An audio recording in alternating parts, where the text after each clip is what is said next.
जय हिंद आप सभी को। तो चलिए शुरुआत करते हैं आज के इस क्लास में। ज्ञान बिंदु जीएस एकेडमी बिहार पुलिस का क्वेश्चन बैंक कंप्लीट करेंगे और इसमें जो है ना फर्स्ट क्लास करवा चुके हैं, ठीक है। तो पहली क्लास अगर नहीं देखें तो सभी लोग ज़रूर देखिएगा, क्योंकि फर्स्ट क्लास में जो है ना सेट 1 का पेपर 1 का जो है ना क्वेश्चन नंबर 40 तक करवा चुके हैं। तो अगर पीछे क्लास अगर आप लोग नहीं देखे तो पीछे क्लास ज़रूर देखिएगा, तभी जो है ना आपका अच्छे तरीके से जो है ना आपका सारा क्लास क्लियर होगा, ठीक है। तो जहाँ तक कल का क्लास में रोके थे आगे का क्लास जो है ना कंटिन्यू करते हैं, ठीक है। और क्वेश्चन नंबर आज की क्लास में कितना से करेंगे, 41 से करेंगे, ठीक है। तो ध्यानपूर्वक पूरी क्लास को देखिए और अंत तक क्लास को जरूर देखिएगा। और क्लास अच्छा लगे तो सभी लोग लाइक शेयर सब्सक्राइब जरूर कीजिएगा, ठीक है। और बाकी इसका फुल डिटेल PDF पूरा सेट 1 का जो है ना टेलीग्राम चैनल पर डाल दिए हैं, तो सभी लोग टेलीग्राम चैनल ज्वाइन कर लीजिएगा। डिस्क्रिप्शन में लिंक दिया हुआ है राहुल स्टडी ग्रुप के नाम, राहुल स्टडी जो ग्रुप है ना उसका लिंक दिया हुआ है टेलीग्राम चैनल का, ठीक है। तो लिंक पर क्लिक करके सभी लोग टेलीग्राम चैनल ज्वाइन कर लीजिएगा। वहाँ पर 1 से लेकर 100 तक क्वेश्चन का जो है ना पूरा PDF आपको मिल जाएगा, ठीक है। तो चलिए शुरुआत करते हैं क्वेश्चन नंबर 41 से। देखिए क्वेश्चन नंबर जो है ना 40 तक यहाँ तक जो है ना करवा चुके हैं। आज जो देखने वाले हैं क्वेश्चन नंबर 41 से देखेंगे, ठीक है। तो चलिए देखिए ध्यानपूर्वक और क्लास को जो है ना ध्यानपूर्वक देखिएगा, तभी जो है ना आपका 100% फ़ायदा होगा। देखिए क्लास करवाने का अगर रहता ना तो 1 घंटा में हम 100 क्वेश्चन करवा देते, लेकिन आप लोग को चाहिए भी पूरा डिटेल के साथ। और पहला बात ये है ना कि डिटेल के साथ करिएगा, तभी जो है ना आपका एक तरह से जो है ना आपका कॉन्सेप्ट बेसिस जो सारा जो होता है ना सारा क्लियर होगा, ठीक है ना। वैसे तो फिर वही हुआ कि 100 क्वेश्चन आप सेट लगा रहे हो, वही उस प्रकार हो जाएगा। थोड़ा समय लगेगा, एक सेट को 2 से 3 दिन लगेगा, लेकिन आपको जो है ना अच्छे तरीके से कंप्लीट करवाया जाएगा। और वैसा रहता तो हम एक क्लास में जो है 1 घंटा क्लास में आपको 100 क्वेश्चन करवा देते, ठीक है। तो चलिए देखिए क्वेश्चन नंबर 41 कह रहा है कि भारतीय वायुसेना, ठीक है। आप ध्यानपूर्वक पूरी क्लास को देखिएगा, ठीक है ना। देखिए पहला क्वेश्चन नंबर 41 कह रहा है और इसके पहले 1 से लेकर 40 तक पहली वाली क्लास को देख लीजिएगा, ठीक है। तो देखिए और इसका स्पेशल प्लेलिस्ट बना देंगे तो फिर आपको परेशानी नहीं होगा। तो देखिए कह रहा है कि भारतीय वायुसेना के अभ्यास गगन शक्ति 2024 का आयोजन जो है ना कहाँ किया गया, बताइए। बहुत अच्छा क्वेश्चन है। देखिए कोई भी अभ्यास होता है ना उसका पूछता है कि कौन सा 2 देश के बीच अभ्यास होता है, ये ज़्यादा पूछता है। लेकिन कभी कभी पूछता है ना कि कौन सा अभ्यास जो भी हाल ही में हुआ है वायुसेना का अभ्यास था, ये कहाँ हुआ है, इसका स्थान भी पूछ लेता है। तो स्थान भी जरूरी है, याद रखिएगा, ठीक है ना। तो भारतीय वायुसेना के अभ्यास जो है ना गगन शक्ति का आयोजन जो है ना कहाँ किया गया है, तो कहाँ किया गया, तो राजस्थान में किया गया। कहाँ किया गया, राजस्थान में किया गया, ठीक है। सिंपल याद रहेगा। आगे देखिए कह रहा है कि भारतीय वायुसेना के अभ्यास गगन शक्ति 2024 का आयोजन राजस्थान में किया गया। चलिए आगे देखिए यहाँ पे डिटेल दिया हुआ, इसको डिटेल को कंप्लीट कर लेते हैं। जो मेन पॉइंट रहता है ना उसको देख लेते हैं, ठीक है। तो देखिए यहाँ पे जो है ना वर्ष 2024 के प्रमुख क्या है, तो सैन्य अभ्यास है। यहाँ पर क्या है, तो सैन्य अभ्यास दिया हुआ, यहाँ पर माह दिया हुआ है। ये उतना इंपॉर्टेंट नहीं होता है, ये क्वेश्चन में आपको देखने को मिल जाएगा। और आगे देखिए यहाँ देश है, ये ज़्यादा इंपॉर्टेंट होता है। और आगे देखिए सेना है, इसका आयोजन स्थल है। तो ये दोनों जो है उतना इंपॉर्टेंट नहीं होता, लेकिन ये तीनों जो है इंपॉर्टेंट होता है। और ये दोनों तो ज़्यादा इंपॉर्टेंट होता है। कौन सा अभ्यास किन 2 देश के बीच होता है वो पूछ देता है, ठीक है। देखिए पहला है गरुड़ शक्ति अभ्यास जो है ना ये 9वां संस्करण है। ये जो है नवंबर 2024 में हुआ है। और किन 2 देश के बीच होता है, भारत इंडोनेशिया के बीच होता है। गरुड़ शक्ति अभ्यास बोलेगा तो किन 2 देश के बीच होता है, तो भारत इंडोनेशिया के बीच होता है। और किस सेना का अभ्यास है, थल सेना का अभ्यास है, ठीक है। अभी हाल ही में कहाँ हुआ, जकार्ता इंडोनेशिया में हुआ, ठीक है। नेक्स्ट है बिनबैक्स अभ्यास जो है ना किन 2 देश के बीच होता है, तो भारत वियतनाम के बीच होता है। तो गरुड़ शक्ति बोलेगा तो क्या हो जाएगा, भारत इंडोनेशिया हो जाएगा, ठीक है।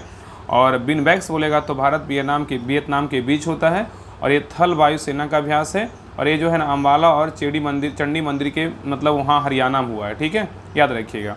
आगे देखिए सूर्य किरण युद्धाभ्यास जो है भारत नेपाल के बीच होता है। और ये थल सेना का अभ्यास है और कहाँ हुआ है, नेपाल में हुआ है, ठीक है, याद रखिएगा। और ये देखिए सारा जो है ना तीनों जो अभ्यास है यहाँ पर देखिए इस सारा नवंबर 2024 में हुआ है, ठीक है। तो ये सब भी थोड़ा सा ध्यान रखिएगा, लेकिन ज़्यादा इंपॉर्टेंट जो है ना किन 2 देश के बीच होता है और कहाँ हुआ, ये इंपॉर्टेंट होता है। आगे देखिए अष्टाहिंद जो अभ्यास है ये 3रा संस्करण है। ये किन 2 देश के बीच हुआ, तो भारत ऑस्ट्रेलिया के बीच हुआ है। और किस सेना का अभ्यास है, थल सेना का अभ्यास है और पुणे महाराष्ट्र में हुआ है, ठीक है। तो सूर्यकिरण बोलेगा तो भारत नेपाल हो जाएगा। गरुड़ शक्ति बोलेगा तो क्या हो जाएगा, भारत इंडोनेशिया हो जाएगा। और बिनबैक्स बोलेगा तो क्या हो जाएगा, भारत वियतनाम हो जाएगा, ठीक है। आगे देखिए अष्टाहिंद पूछेगा तो क्या हो जाएगा, भारत ऑस्ट्रेलिया के बीच हुआ है। नेक्स्ट है ब्रज प्रहार अभ्यास जो है ना किन 2 देश के बीच होता है, भारत अमेरिका के बीच होता है। और ये थल सेना का अभ्यास है और कहाँ हुआ, अमेरिका में हुआ है, ठीक है। नेक्स्ट है नसीम अल बहर जो अभ्यास है ये अक्टूबर 2024 में इसका मतलब संपन्न हुआ है। और किन 2 देश के बीच होता है, भारत ओमान के बीच होता है। नौसेना का अभ्यास है और कहाँ हुआ है, तो गोवा में हुआ है, ठीक है। नेक्स्ट है सिनबैक्स जो अभ्यास है ना ये किन दो देश के बीच होता है? भारत सिंगापुर के बीच होता है। और नौसेना का अभ्यास और कहाँ हुआ? विशाखापट्टनम उड़ीसा में हुआ है। ठीक है, चलिए आगे देखिए मालाबार 2024 21वां संस्करण 28वां संस्करण है। ठीक है, तो मालाबार अभ्यास जो है ना किन दो देश के बीच होता है? ये दो देश के बीच नहीं होता है, ये 4 देश के बीच होता है। ठीक है, 4 देशों का जो है ना एक संगठन है। कौन होता है? युद्ध अभ्यास, तो सैन्य अभ्यास होता है। ठीक है, तो मालाबार अभ्यास जो होता है भारत जापान अमेरिका ऑस्ट्रेलिया के बीच होता है। तो मालाबार अभ्यास जो है ना भारत जापान ऑस्ट्रेलिया अमेरिका के बीच होता है। ठीक है, और ये नौसेना का अभ्यास और कहाँ हुआ? विशाखापट्टनम में हुआ। ठीक है, नेक्स्ट है काजिन अभ्यास भारत और कजाकिस्तान के बीच होता है। थल सेना का अभ्यास है, औली जो है उत्तराखंड में हुआ है। ठीक है, चलिए आगे देखिए नेक्स्ट है वरुण अभ्यास जो है ना भारत फ्रांस के बीच होता है। और नौसेना का अभ्यास है भूमध्य सागर में हुआ है।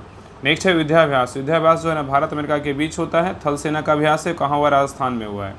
नेक्स्ट है अल नजहा अभ्यास भारत ओमान के बीच होता है। और ये थल सेना का अभ्यास है, कहाँ हुआ है? ओमान में हुआ है। नेक्स्ट है उदार शक्ति जो है अभ्यास है अगस्त 2024 में हुआ है, भारत मलेशिया के बीच हुआ है। थल सेना का अभ्यास है, कहाँ हुआ? मलेशिया में हुआ है। ठीक है, नेक्स्ट है मित्र शक्ति 2024 का 10वां संस्करण था। और ये जो है ना किन दो देश के बीच होता है? तो भारत श्रीलंका के बीच जो है ना कौन सा अभ्यास होता है? तो मित्र शक्ति होता है। ठीक है, और ये थल सेना का अभ्यास है, कहाँ हुआ? श्रीलंका में हुआ है। नेक्स्ट है एक्स खान क्वेस्ट जो है ना बहुराष्ट्रीय सैन्य अभ्यास है।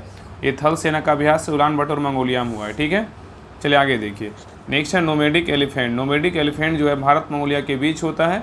ये थल सेना का अभ्यास उमरोई कहाँ है? मेघालय में हुआ है। नेक्स्ट है मैत्री का 13वां अभ्यास हुआ है।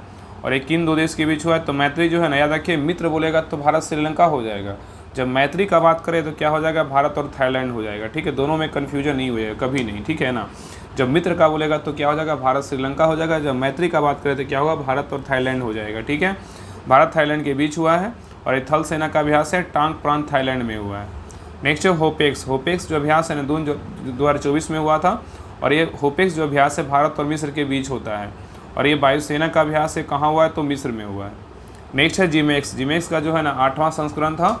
और जिमेक्स जो अभ्यास है भारत और जापान के बीच हुआ है। नौसेना का अभ्यास है योकोसुका जापान में हुआ है। नेक्स्ट है रेड फ्लैग अभ्यास 2024 ये बहुराष्ट्रीय अभ्यास है, वायुसेना का अभ्यास है। और रेड फ्लैग अभ्यास जो है कहाँ? अलास्का USA में हुआ है। ठीक है, चलिए क्वेश्चन नंबर आइए नेक्स्ट पे। क्वेश्चन नंबर देखिए 42। ये सारा जो है डिटेल दिया हुआ था। ये बुक पढ़ने से ना यही आपको जो है ना खासियत है कि आपका सारा डिटेल के साथ आपको जो है एक क्वेश्चन मिलेगा, तो आपको उससे जो है रिलेटेड आपको 10 क्वेश्चन मिलेगा। तो इससे सही बात है, सर बोले है ना कि 80% क्वेश्चन अगर इस बुक को अच्छे से कंप्लीट कर लीजिएगा तो 80 से जो है ना मतलब 80 से 75 मतलब 80 से मानिए 75 से 80 मानिए ना, ज़्यादा क्यों मानिएगा, 75 से 80% में अगर आपका सिलेबस अच्छे से हो जाएगा तो वहाँ पर एग्जाम में कवर कर पाएगा। तो इससे बड़ी बात क्या हो सकती है बताइए। चलिए आगे देखिए क्वेश्चन नंबर 42 कह रहा है कि Bihar state power transmission company limited ने तीसरे LDC उत्कृष्टता पुरस्कार 2023 जो है ना किस श्रेणी में जीत हासिल की है? तो करेंट का क्वेश्चन है, बताइए।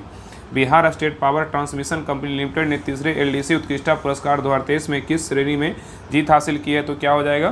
तो सही उत्तर होगा ऑप्शन नंबर बी। क्या होगा? Medium load dispatch centre. ठीक है, बाकी इसको देख लीजिएगा, इस सारा तो करेंट का है। आगे बढ़ते हैं। ठीक है, इतना याद रखिएगा ना कि जो इंपॉर्टेंट रहेगा ना सारा क्वेश्चन डिटेल के साथ करवाया जाएगा। ठीक है, लेकिन जो करेंट का रहेगा, जो लगेगा इंपॉर्टेंट नहीं है, उसको थोड़ा सा डिटेल आप लोग देख लीजिएगा, बाकी आगे की ओर देखेंगे। ठीक है ना, टेंशन नहीं लेना, लगेगा लेट लेकिन शुरू से लेकर लास्ट तक करेंगे। ठीक है, बस आप लोग का सपोर्ट रहेगा तो बिल्कुल जो है ना, बोलते हैं ना कि अकेले नहीं, अगर साथ देने लगा रहे ना तो आदमी जो चाहता है वो भी पूरा कर सकता है। ठीक है, तो देखिए क्वेश्चन नंबर 43 कह रहा है कि लीची पर राष्ट्रीय अनुसंधान केंद्र बिहार के जो है ना किस जिले में स्थित है? बताइए। कह रहा है कि लीची पर राष्ट्रीय अनुसंधान केंद्र बिहार के जो है ना किस जिले में स्थित है? बताइए, किस जिले में स्थित है? बताइए, सबको पता है, सिंपल है, कहाँ है? मुजफ्फरपुर में है। ठीक है, चलिए आगे देखिए।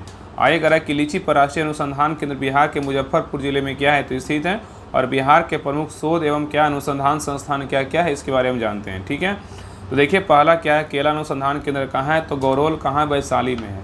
तो यहाँ क्वेश्चन पूछा है कि केला अनुसंधान केंद्र कहाँ है? तो गौरोल कहाँ है? वैशाली में है। आलू विकास एवं शोध संस्थान कहाँ है? तो बिहार शरीफ में है। मक्का विकास एवं शोध संस्थान कहाँ है? तो बेगूसराय में है। चावल विकास एवं शोध संस्थान कहाँ है? तो आरा में है। राष्ट्रीय लीची विकास एवं शोध संस्थान कहाँ है? तो मुजफ्फरपुर में है। और नेशनल रिसर्च सेंटर फॉर मखाना कहाँ है? दरभंगा में है। ठीक है, चलिए आगे देखिए। नेक्स्ट है टसर सिल्क विकास केंद्र कहाँ है? तो भागलपुर में। टसर सिल्क विकास केंद्र कहाँ है? तो भागलपुर में। ठीक है, और फल विकास एवं शोध संस्थान कहाँ है? तो सबौर भागलपुर में है। और डॉल्फिन रिसर्च सेंटर कहाँ है? तो पटना में है। और राजेंद्र कृषि विश्वविद्यालय पूसा कहाँ है? तो समस्तीपुर में है। अरेबिक और फारसी अनुसंधान संस्थान कहाँ है, तो पटना में है। और प्रकृति जैन शास्त्र और अहिंसा शोध संस्थान कहाँ है, तो वैशाली में है। और एएन सिन्हा शोध संस्थान कहाँ है, तो पटना में। ठीक है, ये सब पॉइंट याद रखिएगा। एक बात आपको बता देते हैं कि आपको लगता होगा ना कि डिटेल सोल्यूशन कराने में भार पड़ता होगा, बिल्कुल नहीं लगता है। पता है हम लोग का ना, जो मेरा है, कम से कम 3-4 साल से डिस्कशन करवा रहे हैं, तो हम लोग का जो है ना हैबिट बन चुका है। और एक कम से कम आप देखिए हो गया, अगर आपको नहीं पता होगा तो हम बता देते हैं, कम से कम जो है ना 10-15 पेज जो है ना पूरा डिस्कशन, मतलब ग्रुप चलता था, कम से कम 20-30 का ग्रुप चलता था, मतलब जानिए, मतलब मैक्सिमम जानिए कि 30 तक रहता था ग्रुप। सोचिए कि उतना में डिस्कशन कराना, सोचिए कि कम से कम डेली कम से कम तो 20 से 30 पेज उससे ओवर रहता था, मतलब उसका होमवर्क रहता था। तो हम लोग का जो है ना इतना ये नहीं है कि हाँ, हम लोग को तो मज़ा आता है करवाने में, लगता है कि हाँ, अगर कोई अगला को क्लास देख रहे हैं ना तो लगता है कि नहीं, बेहतरीन से बेहतरीन क्लास जो है ना आप लोग के लिए प्रोवाइड करवाया जाए। तो हम लोग कभी नहीं उगते हैं कि हाँ ऐसा है तो नहीं स्क्रिप्ट कर देते हैं, बिल्कुल नहीं। तो आज से नहीं, 5 से 6 साल से जो है ना एक्सपीरियंस है डिस्कशन करवाने का। तो ये सब चीज़ बिल्कुल आप ये मत देखिए। और कैसे हमको पता है ना, कैसे आपको क्वेश्चन याद होगा, ठीक है ना, इतना हैबिट बन चुका है तो हमको पता रहता है कि हाँ कैसे हम क्वेश्चन को पढ़ेंगे ना तो आप लोग को क्वेश्चन याद हो जाएगा। कहीं भी आप कोई भी क्लास उठा लीजिए पूरा यूट्यूब पर, आप राहुल स्टडी ग्रुप का, आपको हर वो क्वेश्चन को 2 बार आपको रिपीट मिलेगा, या तो क्वेश्चन बैंक हो या तो प्रैक्टिस सेट हो।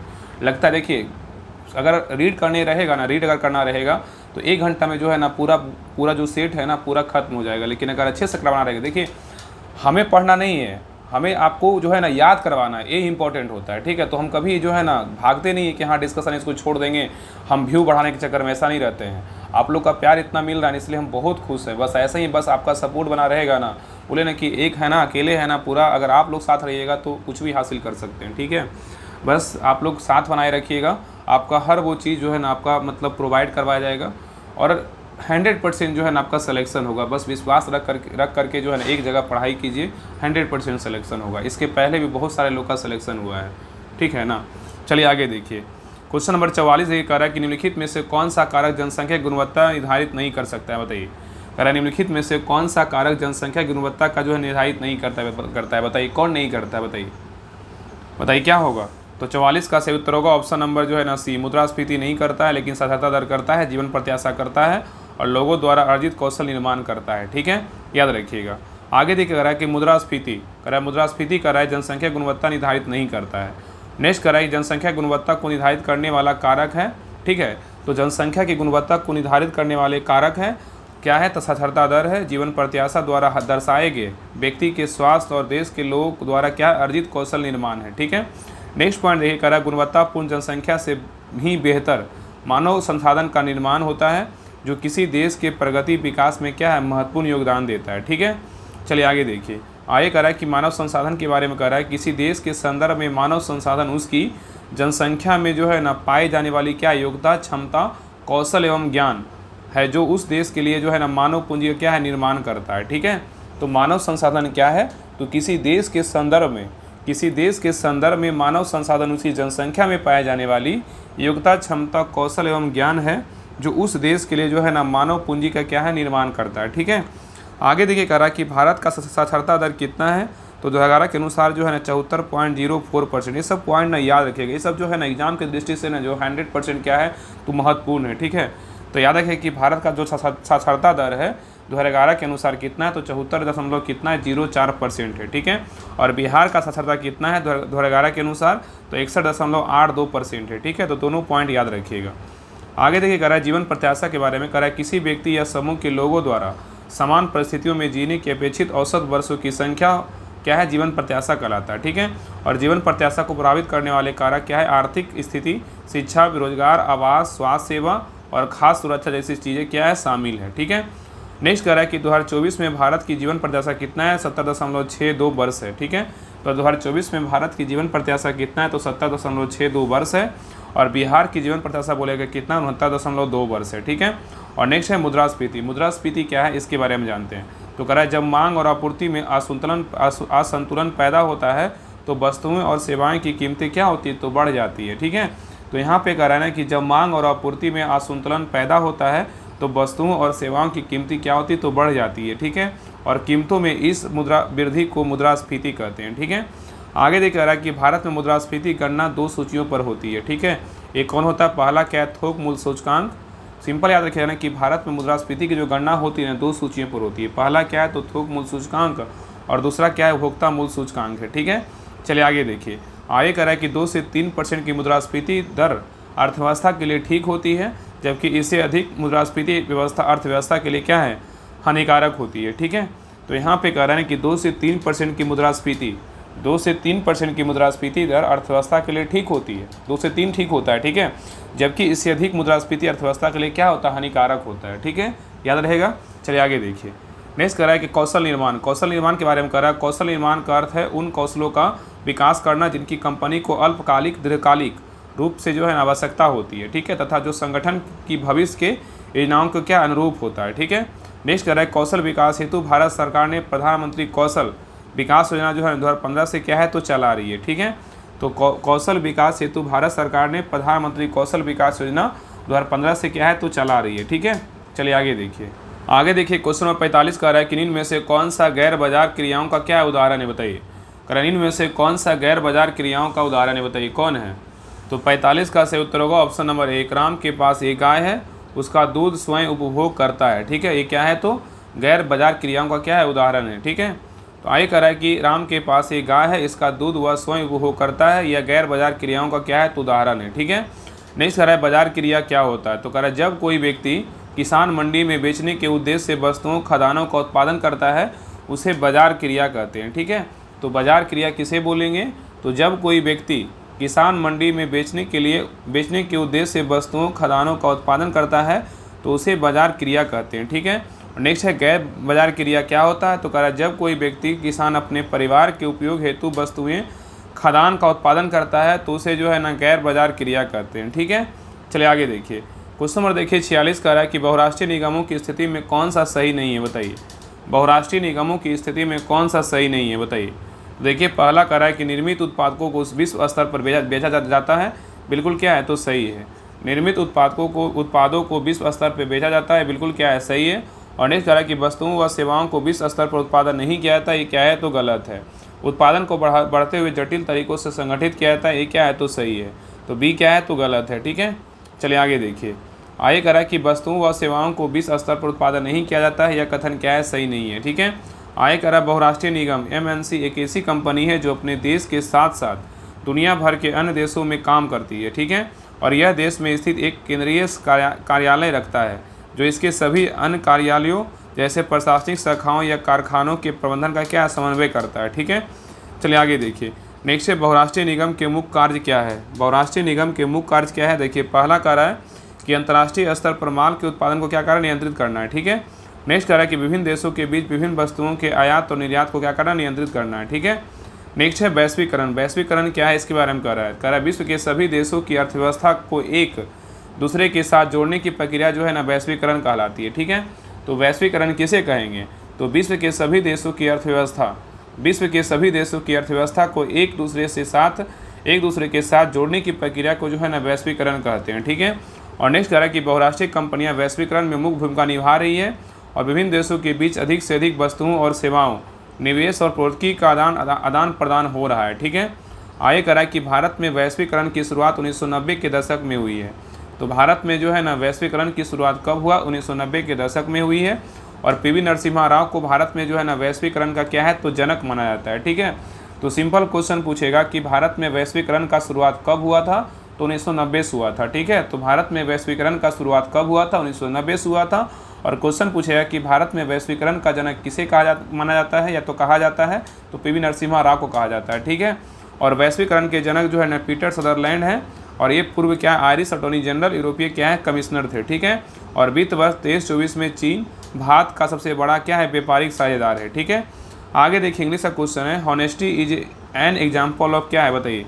Honesty is an example of क्या है, बताइए। इसका आंसर क्या होगा, तो 47 का सही उत्तर क्या होगा, option number D abstract noun होगा। क्या होगा, एब्स्ट्रैक्ट नाउन। तो हॉनेस्टी इज जो है ना एन एग्जाम्पल ऑफ किसका, एब्स्ट्रैक्ट नाउन है। ठीक है, चलिए आगे देखिए। नेक्स्ट देख रहा है कि हॉनेस्टी ईमानदारी एब्स्ट्रैक्ट नाउन है। ठीक है, चलिए आगे देखिए क्वेश्चन नंबर आइए 48 पे। क्वेश्चन नंबर देखिए 48 कर identify the adjective in the given below sentences. यहाँ पे ऑल मेन मस्ट डाई का क्या होगा, बताइए। यहाँ पे आइडेंटिफाई करना है, पहचान करना है कि adjective in the given below, adjective कौन सा है बताइए। ऑल मेन मस्ट डाई, तो क्या हो जाएगा, तो 48 का सही उत्तर होगा ऑप्शन नंबर क्या होगा, तो सी हो जाएगा। ऑल है क्या है, तो all men must die. All क्या है, तो एडजेक्टिव है, मेन क्या है, तो नाउन है, मस्ट क्या है, तो मॉडल है, और डाई क्या है, तो व्यूअल है। ठीक है, चलिए आगे देखिए। आगे करा choose the correct word from the option which is made using prefix a, बताइए क्या है, तो 49 का सही उत्तर होगा ऑप्शन नंबर 1 एवॉक होगा। क्या एवॉक होगा। ठीक है, चलिए आगे देखिए। नेक्स्ट करा है कि क्वेश्चन नंबर 50 करा है वह स्थान जहाँ शुक्राणु का अंड से सामना होता है, क्या होता है बताइए।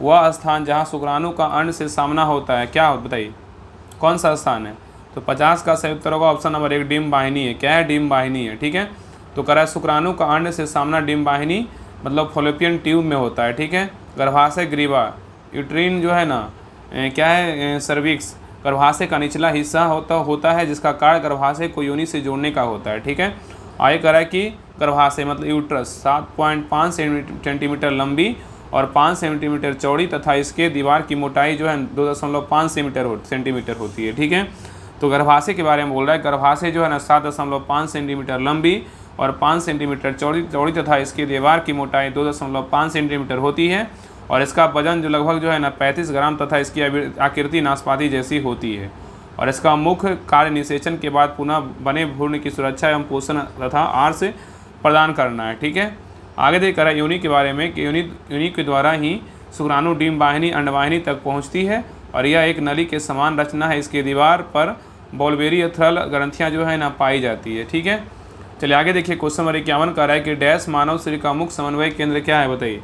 डैश मानव शरीर का मुख्य समन्वय केंद्र क्या है, तो 51 का सही उत्तर होगा ऑप्शन नंबर 3 मस्तिष्क है। क्या है, तो मस्तिष्क जो है ना मानव शरीर का क्या है, मुख्य समन्वय केंद्र है। ठीक है, तो मस्तिष्क के बारे में कह रहा है मानव शरीर का मुख्य समन्वय केंद्र क्या है, तो ऑर्डिनेटिंग जो है ना सेंटर है। ठीक है, क्योंकि मस्तिष्क ही शरीर के सभी कार्यों के जो है नियंत्रण और क्या है सामंजस्य का आधार होता है। ठीक है, चलिए आगे देखिए। आगे कह रहा है कि मानव मस्तिष्क का वजन कितना होता है, 1400 ग्राम का होता है।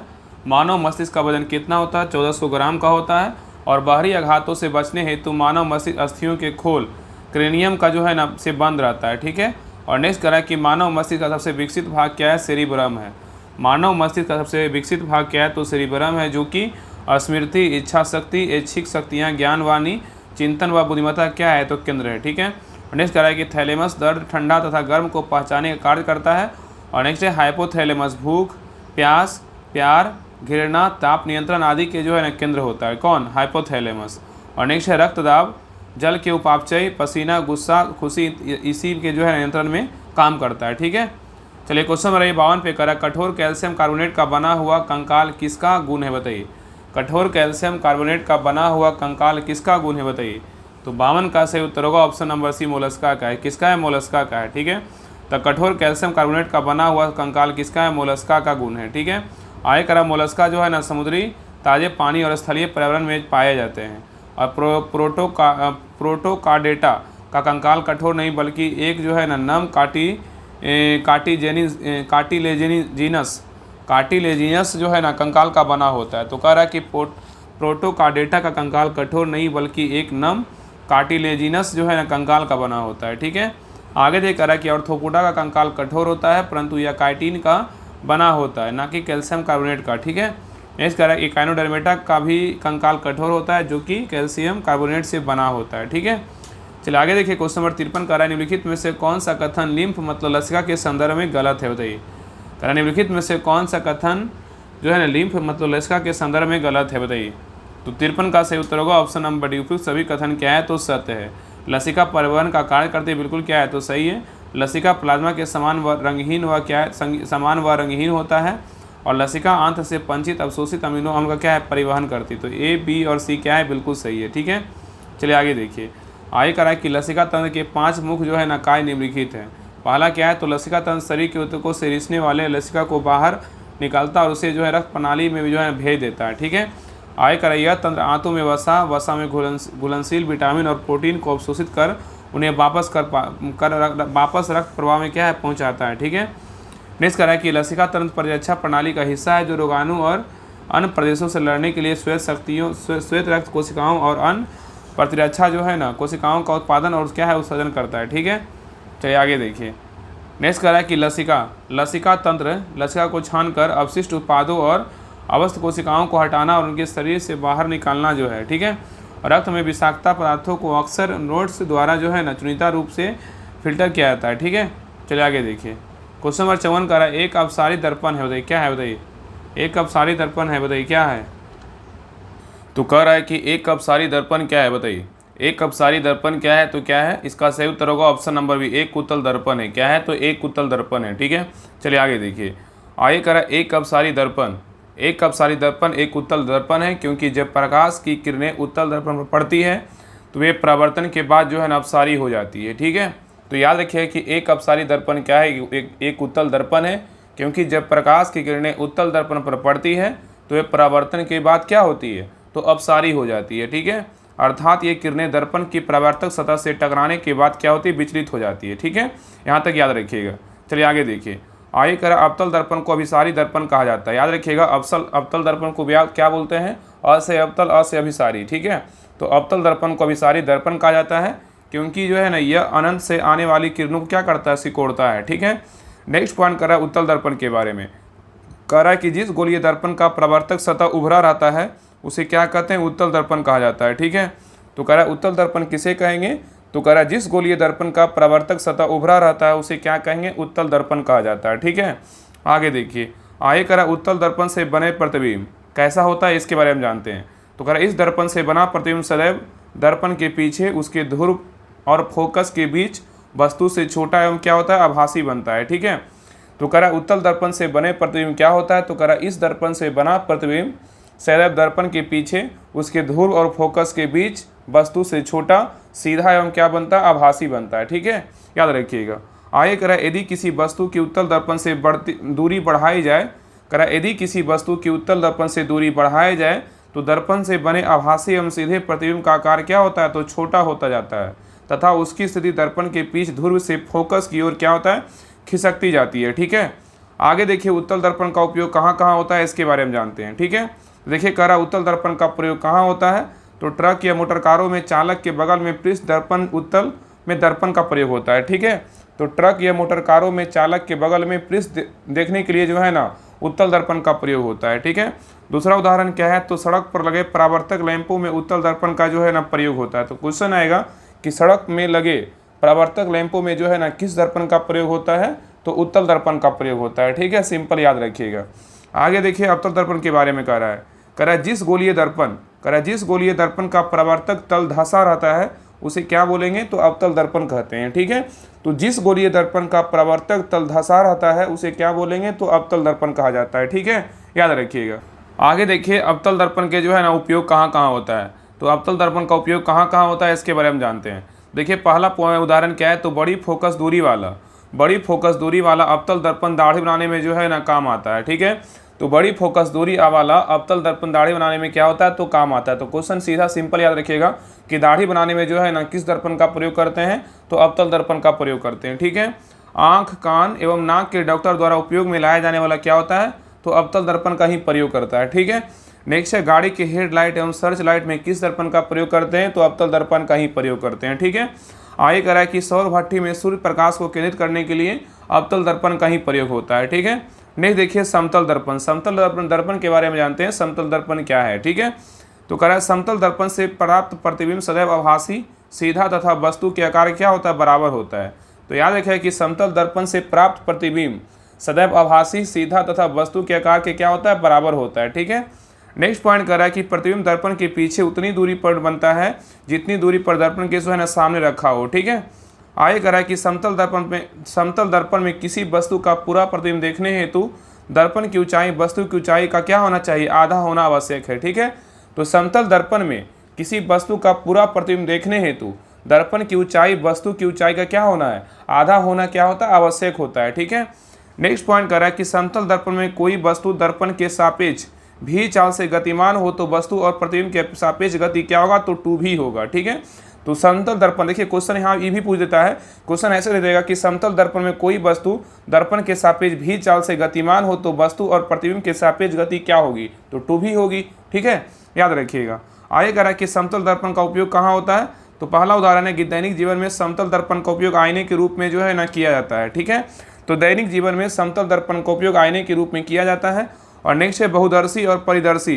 पेरिस्कोप में पानी की सतह से बाहर देखने के लिए जो है ना समतल दर्पण का प्रयोग होता है। ठीक है, चलिए आगे देखिए। नेक्स्ट है करा चित्र में एक ओम के नियम का साधारण परिपथ दर्शाया गया है। ठीक है, ये ओम का नियम का जो है ना साधारण परिपथ दिया गया है। इस चित्र को देखिए और आगे देखिए दिया हुआ कर एक विद्यार्थी एक्स ओम के नियम के सत्यापन के लिए एक परिपथ बनाया है। ठीक है, और परिपथ में उसने कुछ त्रुटियां कर दी है। उन त्रुटियों को सही किया जा सकता है, सही विकल्प को चुने। इसमें जो है ना चित्र बनाया गया, इसमें कुछ त्रुटियां कर दिया गया, तो इसमें बोल रहा है सही कथन चुने। बताइए क्या होगा। फिगर को देखिए और ऑप्शन को देखिए, बताइए क्या इसमें होगा। बताइए तो सही उत्तर क्या होगा। तो ऑप्शन नंबर जो है ना बी होगा। एमीटर को परिपथ के श्रेणी क्रम में तथा वोल्ट मीटर भी को जो है ना परिपथ के समानांतर क्रम में क्या है लगाना चाहिए, तब क्या होगा तो सही होगा। ठीक है, एक कथन क्या है तो सही है। ठीक है, चलिए आगे देखिए। आगे करा कि दिए गए परिपथ में एमीटर ए को श्रेणी क्रम में तथा वोल्ट मीटर को भी जो है ना समानांतर क्रम में लगाना चाहिए। ठीक है, आगे करा यदि किसी चालक के दो बिंदुओं के बीच विभवांतर मतलब भी वोल्ट हो तथा उसमें प्रवाही धारा आई मतलब एम्पियर हो, तो ओम के नियम के अनुसार क्या होता है भी समानुपाती आई या भी बराबर क्या होता है आर आई होता है। ठीक है, कैपिटल आर आई होता है। ठीक है, आगे देखिए जहां आर क्या है चालक का प्रतिरोध है। और नेक्स्ट पॉइंट कर रहा है विद्युत धारा को आमीटर नामक यंत्र से जो है ना मापा जाता है। ठीक है, तो विद्युत धारा को जो है ना किस नामक यंत्र से मापते हैं तो आमीटर से मापते हैं, और इसे परिपथ में सदैव श्रेणी क्रम में जो है ना लगाया जाता है। ठीक है, आगे देखिए कह रहा है एक आदर्श आमीटर का प्रतिरोध क्या होता है तो शून्य होता है। एक आदर्श आमीटर का प्रतिरोध क्या होता है तो शून्य होता है। और आगे कह रहा है कि वोल्ट मीटर का प्रयोग परिपथ के किन्हीं दो बिंदुओं के बीच विभवांतर मापने में जो है ना किया जाता है, और इसे परिपथ में सदैव समानांतर क्रम में क्या होता है लगाया जाता है। ठीक है, आगे कह रहा है एक आदर्श वोल्ट मीटर का प्रतिरोध क्या होता है अनंत होता है। तो एक आदर्श वोल्ट मीटर का प्रतिरोध क्या होता है तो अनंत होता है। आगे कह रहा है कि विद्युत फ्यूज टीम में जो है ना 63%, शीशा में बोलेगा तो 37% की क्या होती है मिश्र धातु का बना होता है, और यह सदैव परिपथ के साथ क्या है श्रेणी क्रम में जोड़ा जाता है। ठीक है, चलिए आगे देखिए क्वेश्चन नंबर 56 कह रहा है कि यदि एक वस्तु का द्रव्यमान जो है ना 4 गुना होता है तथा इसका वेग आधा हो जाता है तो वस्तु का समवेग क्या होगा। बताइए, कह रहा है यदि एक वस्तु का द्रव्यमान 4 गुना होता है तथा इसके वेग आधा हो जाता है तो वस्तु का समवेग क्या होगा। तो 56 का सही उत्तर होगा ऑप्शन नंबर बी, दोगुना हो जाएगा। क्या होगा तो दोगुना हो जाएगा। ठीक है, तो देखिए कह रहा है यदि एक वस्तु का द्रव्यमान 4 गुना होता है तथा इसका वेग आधा हो जाता है तो वस्तु का समवेग क्या होगा तो दोगुना हो जाएगा। ठीक है, यहाँ पे देखिए बनाया गया माना कि वस्तु का द्रव्यमान क्या है तो यम है, तो नया द्रव्यमान क्या होगा 4m। जो पहला समीकरण है इसको देख लीजिएगा, आगे बढ़ते हैं। ठीक है, चलिए देखिए बना के जो है ना बताया गया। आगे देखिए आगे कह रहा है क्वेश्चन 57 कह रहा है कि विद्युत उपकरणों को अति भारण के कारण लघु पतन से सुरक्षित रखने के लिए सबसे महत्वपूर्ण सुरक्षा विधि क्या है। बताइए, कह रहा है कि विद्युत उपकरणों को अधिभारण के कारण लघु पतन से सुरक्षित रखने के लिए सबसे महत्वपूर्ण सुरक्षा विधि क्या है। बताइए, तो 57 का सही उत्तर होगा ऑप्शन नंबर डी, क्या है फ्यूज का उपयोग है। क्या है तो फ्यूज का उपयोग है। ठीक है, तो आगे कह रहा है कि विद्युत उपकरणों को अतिभार के कारण लघु पतन से सुरक्षित रखने के लिए सबसे महत्वपूर्ण सुरक्षा विधि क्या है तो फ्यूज का उपयोग है। ठीक है, और विद्युत फ्यूज क्या है इसके बारे में जानते हैं। ठीक है, तो कह रहा है विद्युत फ्यूज क्या है, तो कह रहा है विद्युत फ्यूज परिपथों तथा साधित्रों की सुरक्षा किसी भी अनावश्यक रूप से उच्च विद्युत धारा को उनमें से प्रवाहित ना होने देकर करता है। ठीक है, आगे कह रहा है कि फ्यूज को युक्ति के साथ श्रेणी क्रम में जो है ना संयोजित करते हैं। ठीक है, और फ्यूज जो है ना फ्यूज तार टीन लेड की मिश्र धातु से बना होता है। ठीक है, तो फ्यूज तार जो है ना किस मिश्र धातु का बना होता है तो टीन और क्या होता है तो लेड होता है। ठीक है, आगे कह रहा है यदि परिपथ में किसी निर्दिष्ट मान से अधिक मान की विद्युत धारा प्रवाहित होती है तो फ्यूज तार के तापमान में वृद्धि होती है। इससे फ्यूज तार क्या होता है पिघल जाता है और परिपथ क्या होता है टूट जाता है। ठीक है, आगे करा कि फ्यूज तार प्रायः धातु के सिरे वाले पोर्सलिन अथवा इसी प्रकार के विद्युत रोधी पदार्थ के जो है ना कार्टेज में क्या होता है रखा जाता है। ठीक है, चलिए आगे देखिए। नोट में दिया हुआ कि लघु पतन मतलब शॉर्ट सर्किट के समय विद्युत परिपथ में विद्युत धारा क्या होता है अत्यधिक जो है ना बढ़ जाती है। ठीक है, तो लघु पतन मतलब शॉर्ट सर्किट के समय विद्युत परिपथ में विद्युत धारा क्या होती है तो अत्यधिक जो है ना बढ़ जाती है। ठीक है, चलिए आगे देखिए। यहाँ पे देखिए रिक्त स्थानों की पूर्ति करना है। यहाँ पे देखिए कह रहा है कि बिहार में डैश कितना वन्य जीव अभयारण्य है और कितना राष्ट्रीय पार्क है और कितना टाइगर रिजर्व है। बताइए बिहार में, बताइए क्या होगा। तो याद रखिए बिहार में जो है कितने वन्य जीव अभयारण्य है तो 13 क्या है वन्य जीव अभयारण्य है, और राष्ट्रीय पार्क कितना है तो 1 है, और टाइगर रिजर्व कितना है तो 1 है। ठीक है, तो इसका सही उत्तर क्या होगा तो ऑप्शन नंबर जो है ना बी हो जाएगा। क्या होगा तो बी होगा। तो बिहार में जो है ना 13 क्या है तो वन्य जीव अभयारण्य है, और 1 क्या है तो 1 राष्ट्रीय पार्क है, और 1 क्या है तो टाइगर रिजर्व है। ठीक है, चलिए आगे देखिए।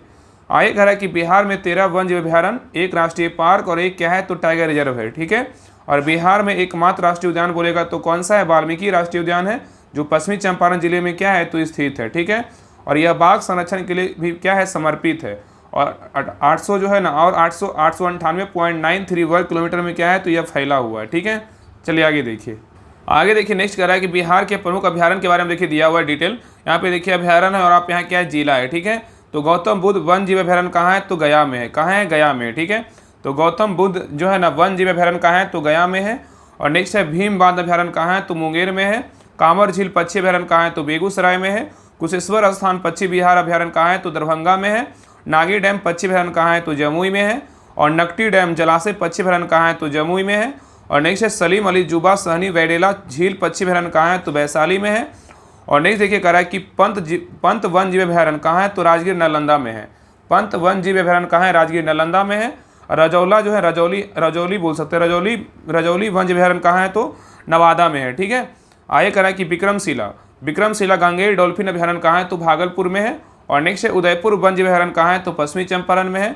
और वाल्मीकि वन जीव अभ्यारण्य कहाँ है तो पश्चिमी चंपारण में है। और कैमूर वन जीव अभ्यारण्य बोलेगा तो कहाँ है? कैमूर और क्या है रोहतास में है, ठीक है। और उदयपुर और वाल्मीकि वन जीव अभ्यारण्य कहाँ है तो पश्चिमी चंपारण में है, ठीक है। चलिए क्वेश्चन रहा है 59 पे। ये कह रहा है कि यहाँ पे सूची 1 सूची 2 को क्या करना है? मिलाना है। सूची 1 दिया है, सूची 2 दिया है, बताइए भावर का क्या होगा? बताइए भावर का क्या होगा? बताइए क्या होगा? तो भावर का क्या होगा? तो भावर का जो है ना क्या होगा तो छिद्रपूर्ण होगा। क्या होगा? तो छिद्रपूर्ण होगा, ठीक है। आगे देखिए तराई का अर्थ क्या होता है? बताइए तराई का। तो तराई का क्या होगा? तो घने जंगल और वन प्राणियों वाला क्या है तो क्षेत्र है, ठीक है। और एक है बांगर का क्या होगा? बताइए बांगर का क्या होगा? तो बांगर का क्या होगा? बताइए। तो बांगर का हो जाएगा पुराना जलोढ़ हो जाएगा। क्या होगा? पुराना जलोढ़ हो जाएगा, ठीक है। और खादर का क्या होगा? युवा निक्षेप हो जाएगा। क्या? नई मिट्टी, ठीक है, याद रखिएगा। तो इसका सही उत्तर क्या होगा? तो ऑप्शन नंबर जो है ना ए हो जाएगा। क्या होगा? तो ए हो जाएगा, ठीक है। तो भावर का बोलेगा तो क्या हो जाएगा? छिद्रपूर्ण हो जाएगा। तराई का बोलेगा तो क्या हो जाएगा? घने जंगल और वन प्राणियों वाला क्षेत्र हो जाएगा। और बांगर बोलेगा तो क्या हो जाएगा? बांगर का हो जाएगा क्या? बांगर का हो जाएगा पुराना जलोढ़ हो जाएगा। और खादर का बोलेगा तो युवा निक्षेप हो जाएगा, ठीक है। चलिए आगे देखिए। आगे कह रहा है कि भावर मिट्टी हिमालय की तलहटी में स्थित चट्टानी और छिद्रपूर्ण मिट्टी की एक संकरी पट्टी है। और यह पहाड़ों से नदियों द्वारा लाए गए मलबे और तलछट के जवाब से क्या है तो बनी है। कौन सा मिट्टी? तो भावर मिट्टी, ठीक है। और आगे कह रहा है कि भावर शिवालिक पर्वत श्रृंखला के नीचे का क्षेत्र है। भावर में कंकड़ गाद और क्या होते हैं? बालू मिलती है, ठीक है। और भावर क्षेत्र में खेती नहीं की जा सकती है, ठीक है। नेक्स्ट कह रहा है कि तराई मिट्टी के बारे में कह रहा है। तराई मिट्टी का निर्माण हिमालय से नदियों द्वारा लाए गए अवसाद या तलछटी पदार्थों के एकत्रीकरण एवं अवसादन से होता है, ठीक है। और यह घने जंगल और वन प्राणियों वाला क्या है तो क्षेत्र है, ठीक है। आगे देखिए। आगे कह रहा है तराई मिट्टी के बारे में कह रहा है खेती के लिए उपयुक्त होती है।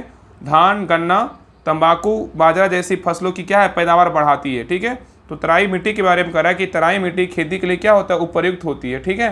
और धान गन्ना तंबाकू और बाजरा जैसी फसलों की पैदावार को क्या करती है? बढ़ाती है। नेक्स्ट कह रहा है कि तराई मिट्टी में साल के ज़्यादातर समय में नमी रहती है और भूजल स्तर भी क्या है ज़्यादा रहता है, ठीक है। आगे देखिए। आगे कह रहा है कि बांगर मतलब बांगर किसको बोलते हैं? पुरानी जलोढ़ मिट्टी को जो है ना बांगर बोलते हैं, ठीक है। तो बांगर मिट्टी क्या होता है? तो कह रहा है तराई के दक्षिण में पुरानी जलोढ़ मिट्टी का क्षेत्र क्या होता है? प्रारंभ होता है, जिसे क्या कहते हैं? बांगर कहते हैं। तो बांगर किसे कहते हैं? इसी को जो है ना पुरानी जलोढ़ मिट्टी बोलते हैं। तो तराई के दक्षिण में पुरानी जलोढ़ मिट्टी का क्षेत्र प्रारंभ होता है, उसे बांगर कहते हैं। और नेक्स्ट है खादर जो है नवीन जलोढ़ मिट्टी को बोलते हैं। तो प्रत्येक साल बाढ़ द्वारा लाई गई बहाकर मिट्टियों को जो है ना खादर मिट्टी कहते हैं, ठीक है। चलिए आगे देखिए। नेक्स्ट देखिए यहाँ पे मिलान कर निम्नलिखित को जो है सुमेलित कीजिए। यहाँ पे नदी है, यहाँ पे सहायक नदी दिया हुआ है। बताइए गोदावरी की सहायक नदी क्या है? बताइए गोदावरी की सहायक नदी क्या है? गोदावरी की सहायक नदी क्या है? तो वेनगंगा है। क्या है? तो वेनगंगा है। और गंगा की सहायक नदी क्या है? बताइए। तो गंगा की सहायक नदी क्या है? तो कोसी है। क्या है? कोसी है, ठीक है। और कृष्णा की सहायक नदी क्या है? तो कृष्णा की सहायक नदी क्या है? बताइए। तो कृष्णा की सहायक नदी क्या है? तो कोयना है। क्या है? तो कोयना। और कावेरी का बोलेगा तो क्या है? तो अमरावती है, ठीक है। तो सही उत्तर क्या होगा? तो ऑप्शन नंबर जो है ना बी हो जाएगा, ठीक है। चलिए आगे देखिए। आगे कह रहा है गोदावरी नदी के बारे में कह रहा है कि यह प्रायद्वीपीय भारत की सबसे लंबी नदी है, ठीक है। तो गोदावरी नदी के बारे में बोल रहा है कि यह प्रायद्वीपीय भारत की सबसे लंबी नदी है, जिसकी कुल लंबाई कितनी है? 1465 किलोमीटर। किस नदी की लंबाई है? तो गोदावरी नदी की लंबाई कितनी है? 1465 किलोमीटर है। और नेक्स्ट पॉइंट कह रहा है कि दक्षिण भारत की सबसे लंबी नदी होने के कारण इसे जो है ना दक्षिण की गंगा कहते हैं, ठीक है।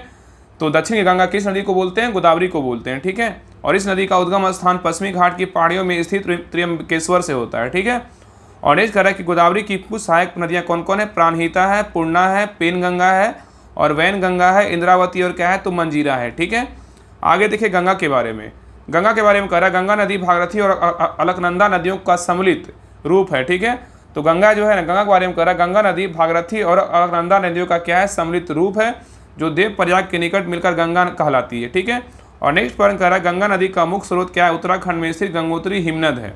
और गंगा नदी की प्रमुख सहायक नदियाँ क्या क्या है, तो रामगंगा, गोमती, घाघरा, गंडक, कोसी, सोन, यमुना, महानंदा, ये सब क्या है, तो गंगा की जो है ना सहायक नदियाँ हैं। कौन कौन है, तो रामगंगा, गोमती, घाघरा, गंडक, कोसी, सोन, यमुना, महानंदा इत्यादि। ठीक है, और नेक्स्ट कह रहा है, गंगा नदी की सर्वाधिक लंबाई कहाँ है, उत्तर प्रदेश में। ठीक है, आगे कह रहा है कि फरक्का के बाद गंगा नदी दक्षिण पूर्व की ओर बहते हुए बांग्लादेश में जो है ना प्रवेश करती है, उसे क्या बोलते हैं, पद्मा कहलाती है। ठीक है, और नेक्स्ट पॉइंट कह रहा है, गंगा और ब्रह्मपुत्रा की समुद्र धारा मेघना के नाम से जो है ना जानी जाती है। ठीक है, और नेक्स्ट कह रहा है, गंगा ब्रह्मपुत्रा का डेल्टा विश्व का सबसे बड़ा डेल्टा माना जाता है। ठीक है, आगे देखिए, आगे कह रहा है, कृष्णा के बारे में कह रहा है, यह प्रदीपीय भारत की सबसे क्या है, दूसरी सबसे लंबी नदी है। ठीक है, तो कृष्णा के बारे में कह रहा है, यह प्रदीपीय भारत की दूसरी सबसे लंबी नदी कौन सी है, तो कृष्णा है, और यह पश्चिमी घाट मतलब महाराष्ट्र में स्थित महाबलेश्वर से निकलकर दक्षिण पूर्व दिशा में 1400 किलोमीटर की लंबाई में जो है ना प्रवाहित होती हुई बंगाल की खाड़ी में जो है ना गिरती है। ठीक है,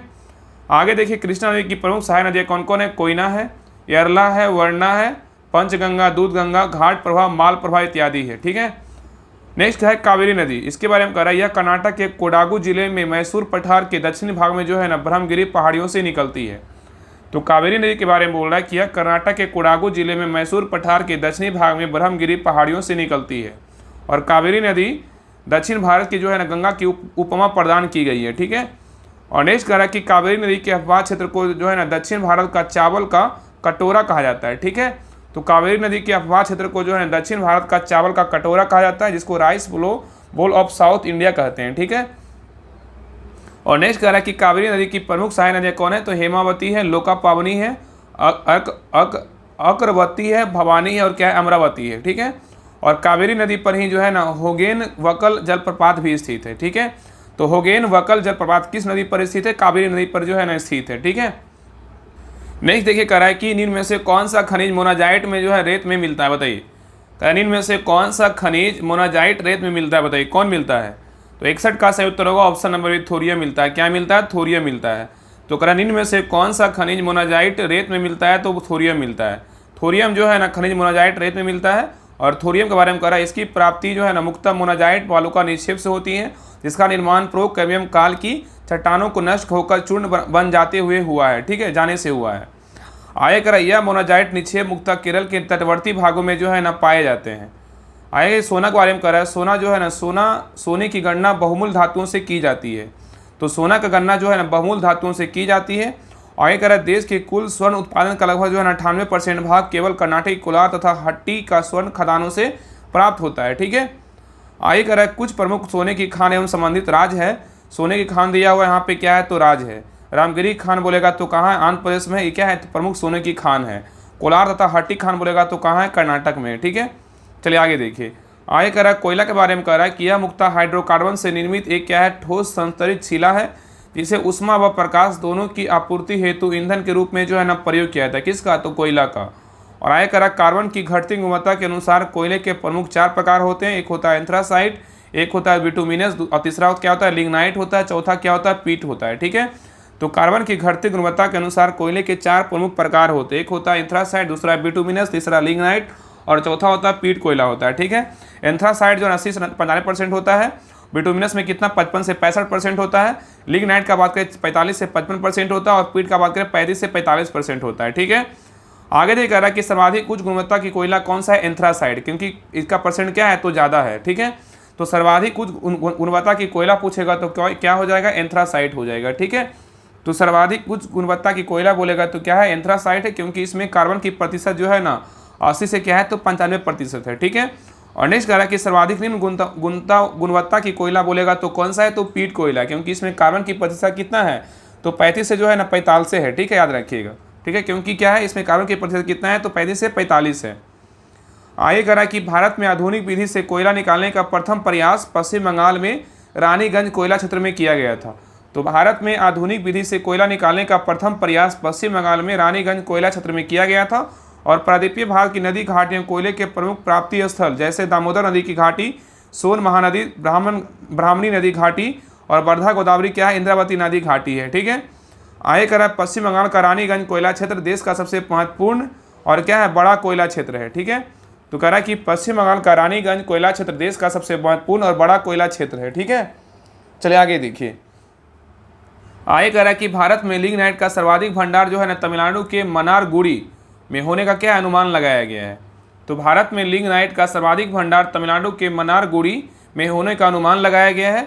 और आगे कह रहा है 2024 के अनुसार कोयला उत्पादक राज्य घटते क्रम में कौन कौन है 2024 के अनुसार। तो झारखंड है, उड़ीसा है, छत्तीसगढ़ और क्या है, तो पश्चिम बंगाल। सबसे ज़्यादा कहाँ है, पश्चिम बंगाल में। ठीक है। चलिए आगे देखिए।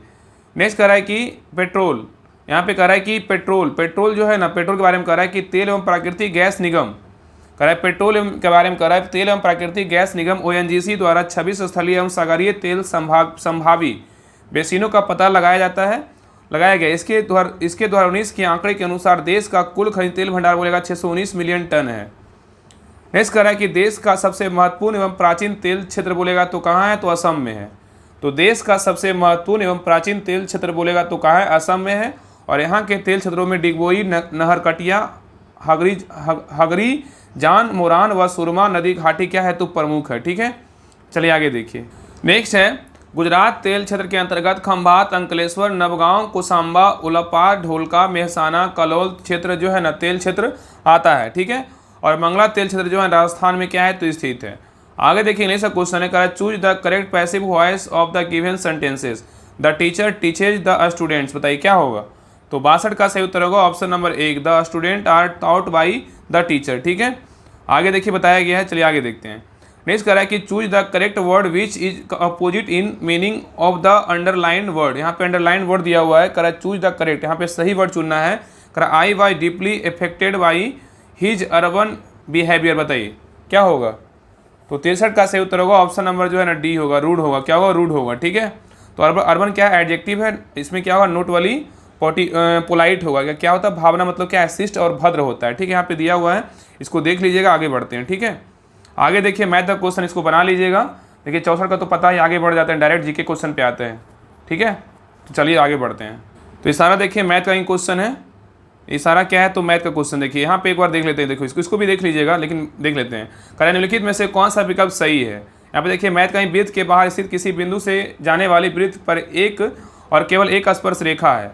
और दूसरा कह रहा है कि बाह्य बिंदु से वृत्त पर खींची गई स्पर्श रेखाओं की लंबाई बराबर होती है। इसमें कौन सा कथन सही है। इसका सही कथन क्या है, तो ऑप्शन नंबर बी हो जाएगा। कथन 2 सत्य है, लेकिन एक क्या है, तो असत्य है। ठीक है। आगे इसको पढ़ लीजिएगा। चलिए आगे बढ़ते हैं। आगे देखिए सारा जो है ना मैथ का क्वेश्चन है। ठीक है। चलिए नेक्स्ट क्वेश्चन पे आइए। आगे भी देखिए, यहाँ पे देखिए जीके का क्वेश्चन है। ठीक है। क्वेश्चन नंबर आइए 68 पे, कह रहा है कि डैश में SCR विष तथा दवाओं को निराविषीकरण करने में महत्वपूर्ण भूमिका निभाते हैं, कौन, बताइए क्या होगा।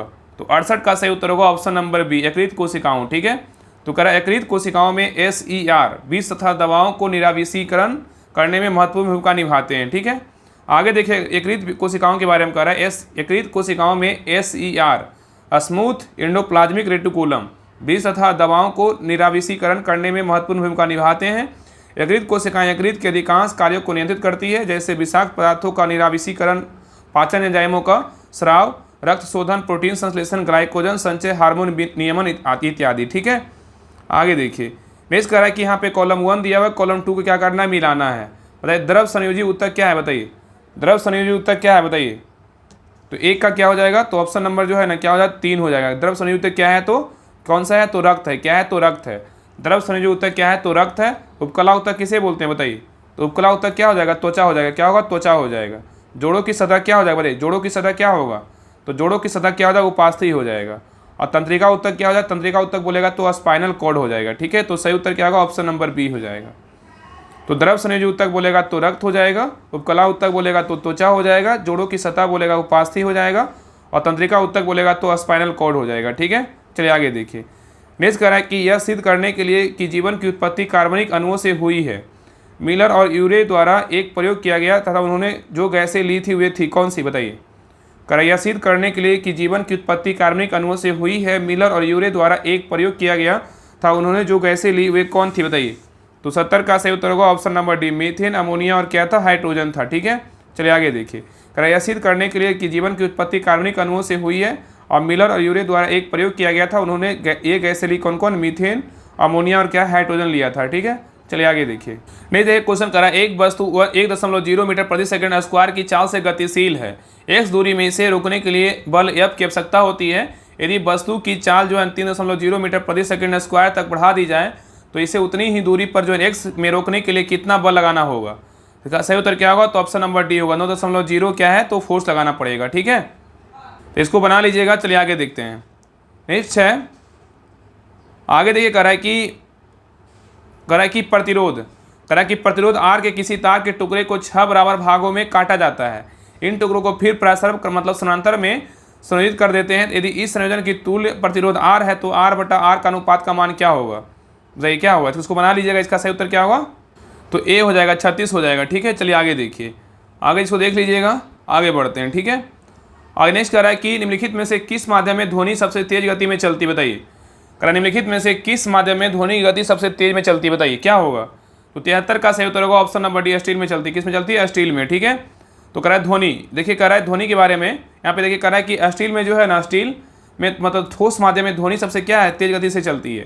तो ध्वनि के बारे में कह रहा है, साउंड के बारे में कह रहा है, ध्वनि ऊर्जा का एक क्या है, रूप है जो तरंग के रूप में संचरित होती है और यह ऊर्जा हमारे कानों में श्रवण का क्या है, संवेदन उत्पन्न करती है। ठीक है, नेक्स्ट है ध्वनि तरंग, साउंड वेव। कह रहा है ध्वनि तरंगे यांत्रिक अनुदैर्ध्य तरंगे होती है और इसके संचरण के लिए जो है ना माध्यम की आवश्यकता होती है। ठीक है, और नेक्स्ट कह रहा है ये सभी माध्यमों मतलब ठोस, द्रव, गैस में संचरण कर सकती है लेकिन निर्वात में संचरण नहीं कर पाती है। ठीक है, क्योंकि माध्यम अनुपस्थित होता है। नेक्स्ट है ध्वनि तरंगों का आवृत्ति परिसर, अपसरव तरंग के बारे में बोल रहा है, इंफ्रासोनिक वेव। कह रहा है 20 हर्ट्ज से नीचे की आवृत्ति वाले तरंग अपसरव तरंगे होते हैं। 20 हर्ट्ज से नीचे की आवृत्ति वाले तरंग क्या होते हैं, अपसरव तरंगे होते हैं और इसे जो है मनुष्य नहीं सुन सकते हैं। ठीक है, और नेक्स्ट कह रहा है कि राइनोसिरस मतलब गैंडा 5 हर्ट्ज तक की जो है आवृत्ति की अपसरव ध्वनि का उपयोग संपर्क जो है स्थापित करता है। ठीक है, और नेक्स्ट कह रहा है कि व्हेल तथा हाथी अपसरव ध्वनि परिसर की ध्वनियाँ उत्पन्न करते हैं। नेक्स्ट है भूकंप मुक्ता जो है प्रघाती तरंगों के पहले निम्न आवृत्ति की अपसरव ध्वनि उत्पन्न करते हैं। नेक्स्ट है श्रव तरंगे के बारे में, ऑडियोबल वेव के बारे में कह रहा है कि 20 हर्ट्ज से 20,000 हर्ट्ज के बीच आवृत्ति वाली तरंग को क्या बोलते हैं, श्रव तरंगे बोलते हैं। तो श्रव तरंगे किसे कहेंगे, तो 20 हर्ट्ज से 20,000 हर्ट्ज के बीच आवृत्ति वाले तरंग को क्या बोलेंगे, श्रव तरंगे कहते हैं। ठीक है, और इन तरंगों को जो है मनुष्य सुन सकता है। ठीक है, और नेक्स्ट है प्रसरव तरंगे, अल्ट्रासोनिक वेव। 20,000 हर्ट्ज से जो है अधिक आवृत्ति वाले तरंगों को क्या बोलते हैं, प्रसरव तरंगे कहते हैं। ठीक है, तो प्रसरव तरंगे किसे बोलेंगे, तो 20,000 हर्ट्ज से अधिक आवृत्ति वाले तरंगों को प्रसरव तरंगे कहते हैं और इसे मनुष्य के कानों द्वारा नहीं सुना जा सकता है परंतु कुछ जानवर जैसे कुत्ता, बिल्ली, चमगादड़ इत्यादि से सुन सकते हैं। ठीक है, चलिए आगे देखिए कि प्रसरव तरंगों का अनुप्रयोग कहाँ कहाँ होता है, इसके बारे में देखिए। संकेत भेजने में प्रसरव तरंग का उपयोग होता है, समुद्र की गहराई का पता लगाने में प्रसरव तरंग का उपयोग होता है और कीमत कपड़ों, वायुयान तथा घड़ियों के पुर्जे को साफ करने में प्रसरव तरंगों का उपयोग होता है और कल कारखानों की चिमनियों से काली हटाने में प्रसरव तरंगों का उपयोग होता है और दूध के अंदर हानिकारक जीवाणु को नष्ट करने में प्रसरव तरंगों का उपयोग होता है और गठिया रोग के उपचार एवं मस्तिष्क के ट्यूमर का पता लगाने में प्रसरव तरंगों का उपयोग होता है। ठीक है, इन सभी में जो है ना प्रसरव तरंगों का उपयोग होता है। ठीक है, आगे देखिए ध्वनि की चाल दिया हुआ है। ध्वनि की चाल विभिन्न माध्यम में भिन्न भिन्न होती है। जैसे देखिए 0 डिग्री सेल्सियस पर ध्वनि की चाल क्या है, देखिए तो कार्बन डाइऑक्साइड कितना होता है, कार्बन डाइऑक्साइड का 260 मीटर प्रति सेकेंड होता है। वायु का बोले ध्वनि की चाल कितना, 332 मीटर प्रति सेकेंड होता है। भाप का बोलेगा तो 100 डिग्री सेल्सियस पे कितना, 405 मीटर प्रति सेकेंड होता है। अल्कोहल का बात करें, अल्कोहल कितना होता है, 1213 मीटर प्रति सेकेंड होता है। नेक्स्ट हाइड्रोजन की जो चाल होती है कितनी होती है, तो 1269 मीटर प्रति सेकेंड होता है। नेक्स्ट है पारा कितना होता है, पारा का 1450 मीटर प्रति सेकेंड होता है। और जल का बोलेगा कितना, 1483 होता है। और समुद्री जल का बोलेगा कितना, 1533 होता है। लोहा का बोलेगा कितना होता है, 5130 होता है। कांच का बोलेगा तो 5640 होता है। एल्यूमिनियम का बोलेगा तो कितना होता है, 6420 होता है। ठीक है, आगे देखा रहा है कि ध्वनि की चाल पर विभिन्न भौतिक राशियों का प्रभाव क्या है। पहला देखिए कह रहा है कि ताप का प्रभाव, कह रहा है किसी माध्यम का ताप बढ़ने पर उसमें जो है ना ध्वनि की चाल क्या होती है, तो बढ़ जाती है।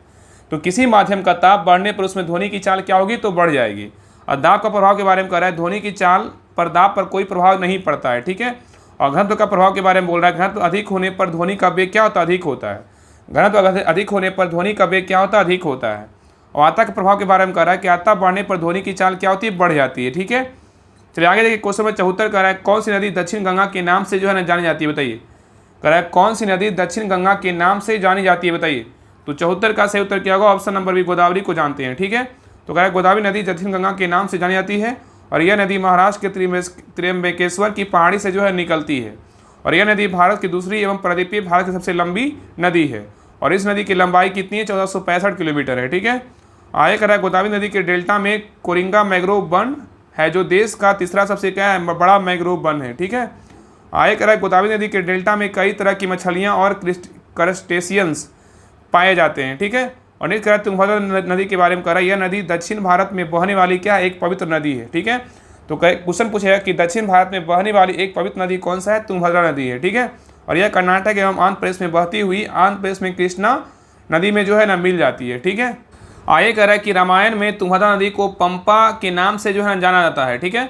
तो रामायण में तुंगभद्रा नदी को जो है ना पंपा के नाम से जाना जाता है। और तुंगभद्रा नदी का जन्म तुंगा एवं भद्रा नदियों के मिलन से हुआ है। तो तुंगभद्रा नदी का जन्म तुंगा एवं भद्रा नदी के मिलन से हुआ है। ठीक है। आगे देखिए कॉलम 1 है, कॉलम 2 को जो है ना मिलान करना है। कॉलम 1 में क्या है? वन जीव अभयारण्य है। और कॉलम 2 में क्या है? राज्य है। बताइए कोयना जो वन जीव अभयारण्य है बताइए कहाँ है? बताइए कोयना कहाँ है? बताइए तो कोयना है कहाँ है? तो महाराष्ट्र में है। ठीक है। इतुरनगम कहाँ है? बताइए इतुर नगरम कहाँ है? बताइए इतुर नगरम कहाँ है? बताइए कहाँ है? तेलंगाना में। कहाँ है? तेलंगाना में। सरिस्का बोलेगा तो कहाँ है? सरिस्का बोलेगा तो कहाँ है? राजस्थान में है। चंद्रप्रभा बोलेगा तो कहाँ है वन जीव अभयारण्य? तो उत्तर प्रदेश में है। ठीक है। तो सही उत्तर क्या होगा? तो ऑप्शन नंबर ए हो जाएगा। ठीक है। तो कोयना बोलेगा तो कहाँ है? महाराष्ट्र में। इतुर नरगम बोलेगा तो तेलंगाना। सरिस्का बोलेगा तो राजस्थान। चंद्रप्रभा बोलेगा तो कहाँ है? उत्तर प्रदेश में है। आगे देखिए क्रमशः जो है ये देखिए राष्ट्रीय उद्यान दिया हुआ, कुछ राष्ट्रीय उद्यान अभ्यारण्य दिया हुआ है और यहाँ पे राज्य दिया हुआ है। देखिए पहला क्या है? काबुल लमजाओ राष्ट्रीय उद्यान कहाँ है? तो मणिपुर में है। लाओ खोआ वन जीव अभयारण्य कहाँ है? तो असम में है। ग्रेट इंडियन बस्टर्ड अभ्यारण्य कहाँ है? तो महाराष्ट्र में है। सबरीमाला नेशनल पार्क कहाँ है? तो केरल में है। जलतापाड़ा अभ्यारण्य कहाँ है? तो पश्चिम बंगाल में है। और वन विहार नेशनल पार्क कहाँ है? तो मध्य प्रदेश में है। और रेगिस्तान राष्ट्रीय पार्क बोलेगा तो कहाँ है? राजस्थान में है। और गंगा बिल पश्चिम बिहार बोलेगा तो कहाँ है? बिहार में। ठीक है। चलिए आगे देखिए। आगे कह रहा है कि भारत में वर्ष 1972 में वन जीव अभयारण्य अधिनियम जो है ना पारित किया गया, जिसके अंतर्गत राष्ट्रीय उद्यानों तथा वन जीव अभयारण्यों की स्थापना हुई। ठीक है। तो कह रहा है कि भारत में वर्ष 1972 में वन जीव संरक्षण अधिनियम पारित किया गया। ठीक है। और जिसके अंतर्गत राष्ट्रीय उद्यानों तथा वन जीव अभयारण्यों का स्थापना हुआ। ठीक है। और नेक्स्ट पॉइंट कह रहा है कि वन जीव अभयारण्य वाइल्ड लाइफ सेंचुरी का गठन किसी प्रजाति अथवा किसी विशिष्ट प्रजातियों के संरक्षण के लिए किया जाता है। ठीक है। आगे कह रहा है कि राष्ट्रीय उद्यानों का गठन विशेष प्रकार की शरण स्थली के रूप में किया जाता है, अर्थात ये क्या हैबिटेट ओरिएंटेड होते हैं। और नेक्स्ट पॉइंट कह रहा है कि भारत का सबसे बड़ा राष्ट्रीय उद्यान लद्दाख के लेह जनपद में स्थित है। ठीक है। तो भारत का सबसे बड़ा राष्ट्रीय उद्यान लद्दाख के लेह जनपद में स्थित है, जिसका नाम क्या है? तो हेमिस हाई है। ठीक है। और भारत का प्रथम राष्ट्रीय उद्यान बोलेगा तो हेली राष्ट्रीय उद्यान है, जिसे बाद में जो है ना जिम कॉर्बेट कहा जाने लगा। और वर्तमान में इसका नाम क्या है? तो रामगंगा राष्ट्रीय उद्यान है। ठीक है। चलिए आगे देखिए। क्वेश्चन नंबर 76 कह रहा है बिहार में जब पहली बार राष्ट्रपति शासन लगाया गया तो उस समय राज्य के राज्यपाल कौन थे? बताइए। कह रहा है कि बिहार में जब पहली बार राष्ट्रपति शासन लगाया गया तो उस समय राज्य के राज्यपाल कौन थे? बताइए। तो 76 का सही उत्तर होगा ऑप्शन नंबर नित्यानंद कानून वो थे। कौन थे? नित्यानंद कानून वो थे। ठीक है। तो बिहार में जब पहली बार राष्ट्रपति शासन लगाया गया तब बिहार के राज्यपाल मतलब गवर्नर कौन थे? तो नित्यानंद कानूनगो एवं क्या है मुख्यमंत्री भोला प्रसाद शास्त्री थे। देखिए क्वेश्चन जो है ना बिहार दरोगा 64 पोस्ट एग्जाम हुआ तो उसमें जो है ना पीटी मेंस में दोनों में क्वेश्चन पूछा हुआ था। ठीक है। चलिए आगे देखिए। आगे कह रहा है कि बिहार में पहली बार राष्ट्रपति शासन 29 जून 1968 को, देखिए ये भी क्वेश्चन बिहार दरोगा में आया हुआ है। तो बिहार में पहली बार राष्ट्रपति शासन 29 जून 1968 को लगाया गया, जो 26 जनवरी 1969 तक जारी रहा। ठीक है। आगे कह रहा है बिहार में प्रथम राष्ट्रपति शासन के दौरान बिहार के राज्यपाल कौन थे? नित्यानंद कानूनगो थे, जो छठे राज्यपाल थे। ठीक है। नेक्स्ट कह रहा है कि जब बिहार में राष्ट्रपति शासन लागू हुआ तब भारत के राष्ट्रपति डॉक्टर जाकिर हुसैन एवं प्रधानमंत्री कौन थी? इंदिरा गांधी थी। ठीक है। और नेक्स्ट कह रहा है यदि कोई राज्य सरकार जानबूझकर संविधान के निर्देशों का उल्लंघन करे अथवा राज्य में ऐसी स्थितियां खड़ी हो जाए तो जहां सरकार संविधान के रूप शासन नहीं चला पाए तो उस राज्य में जो है राष्ट्रपति शासन लगाया जा सकता है। ठीक है। आगे कह रहा है कि बिहार में राष्ट्रपति शासन अभी तक कुल जो है ना 8 बार लगाया गया है। ठीक है। तो बिहार में राष्ट्रपति शासन अभी तक कितने बार लगा है? तो 8 बार लगा है। ठीक है। और अंतिम बार राष्ट्रपति शासन सन 2005 में लगाया गया था और इस समय राज्यपाल जो है ना बूटा सिंह मुख्यमंत्री कौन थी? राबड़ी देवी थी। ठीक है। और नेक्स्ट पॉइंट कह रहा है कि बिहार की प्रथम महिला मुख्यमंत्री बोलेगा तो कौन थी? राबड़ी देवी थी। और वर्तमान 2025 में बिहार के राज्यपाल कौन है? आरिफ मोहम्मद खान है। आगे देखिए यहाँ पे देखिए स्वतंत्रता प्राप्ति के बाद बिहार के राज्यपाल देखिए इसके बारे में दिया हुआ है। ठीक है। स्वतंत्रता प्राप्ति के बाद बिहार के राज्यपाल कौन कौन थे इसके बारे में देखिए दिया हुआ है। तो पहला देखिए जयराम दौलत राम है, 15 अगस्त 1947 से जो है ना 1948 तक रहे थे। और दूसरा कौन थे? माधव श्री हरि अने 1948 से जो है 1952 तक रहे। रामनाथ रामचंद्र दिवाकर 1952 से 1957 तक रहे। फिर चौथे राष्ट्रपति कौन है? डॉक्टर जाकिर हुसैन। उसके बाद कौन है? छठे कौन है? नित्यानंद कानूनगो है। आगे देखिए जो इंपॉर्टेंट है उसके बारे में देखिए जान लेते हैं, ठीक है, क्योंकि उतना पूछता नहीं है, जो इंपॉर्टेंट रहता है ना वही पूछता है, ठीक है। चीज़ को देख लीजिएगा, आगे बढ़ते हैं, ठीक है। चलिए आगे देखिए, ये सारा जो है देखिए दिया हुआ है ना, सारा देखिए राजपाल और राष्ट्रपति के बारे में देखिए दिया हुआ है। देखिए कौन कौन जो है मतलब जो है देखिए यहाँ पे देखिए क्या है, देखिए है ना कि स्वतंत्रता प्राप्ति के बाद बिहार के राज्यपाल के बारे में सारा देखिए दिया हुआ है। आगे देखिए यहाँ से बिहार के मुख्यमंत्री के बारे में दिया हुआ है, ये सारा जो है देखिए पूरा डिटेल दिया हुआ है, इसको पढ़ लीजिएगा, ठीक है ना, इसको एक बार देख लीजिएगा। बाकी आगे देखते हैं, आगे कंटिन्यू करते हैं क्वेश्चन नंबर 77 से। देखिए तो क्वेश्चन नंबर 77 कह रहा है कि बिहार विधानसभा में अनुसूचित जातियों के लिए कितनी सीटें आरक्षित है, बताइए। कह रहा है बिहार विधानसभा में अनुसूचित जाति के लिए कितनी सीटें आरक्षित है, बताइए। तो 77 का सही उत्तर क्या होगा, ऑप्शन नंबर 1। कितने हैं, तो 2 है, ठीक है। तो बिहार विधानसभा में अनुसूचित जाति के लिए 2 सीटें क्या है, तो आरक्षित है, ठीक है। चलिए आगे देखिए, आगे कह रहा है कि यह 2 सीटें मनिहारी, कटिहार एवं कटोरिया मतलब बांका का है। उल्लेखनीय है कि अनुसूचित जाति के लिए बिहार विधानसभा में 38 सीटें क्या है, तो आरक्षित है, ठीक है। आगे देखिए क्वेश्चन नंबर 78 कह रहा है कि डैश लॉर्ड से उसी प्रकार संबंध थे जिस प्रकार मध्यकालीन समय लॉर्ड राजा से संबंध थे, बताइए। तो 78 का सही उत्तर क्या होगा, ऑप्शन नंबर सी होगा ना, सी होगा। सामंत मतलब क्या है, नाइट। तो सामंत जो है ना, सामंत लॉर्ड से उसी प्रकार संबंध थे जिस प्रकार मध्यकालीन समय में लॉर्ड राजा से संबंध था, ठीक है। तो आगे कह रहा है कि सामंत मतलब लॉर्ड से उसी प्रकार संबंध थे जिस प्रकार मध्यकालीन समय में राजा मतलब लॉर्ड राजा से क्या है, संबंध था, ठीक है। आगे कह रहा है 9वीं सदी में यूरोप में स्थानीय युद्ध प्रायः होते रहते थे, शौकिया कृषक सैनिक पर्याप्त नहीं थे और कुशल अश्वसेना की क्या आवश्यकता थी, ठीक है। आगे कह रहा है इसने एक नए वर्ग को बढ़ावा दिया जो नाइट्स कहलाते थे, ठीक है। वे लॉर्ड से उसी प्रकार संबंध थे जिस प्रकार लॉर्ड राजा से क्या थे, संबंध था, ठीक है। आगे देखिए, आगे कह रहा है लॉर्ड ने नाइट को भूमि का एक भाग जिसे फीप कहा गया, मतलब जो है ना भाग दिया गया और इसकी रक्षा करने वाला क्या है, वचन दिया गया, ठीक है। और फीप कह रहा है उत्तराधिकारी में पाया जा सकता था, ठीक है।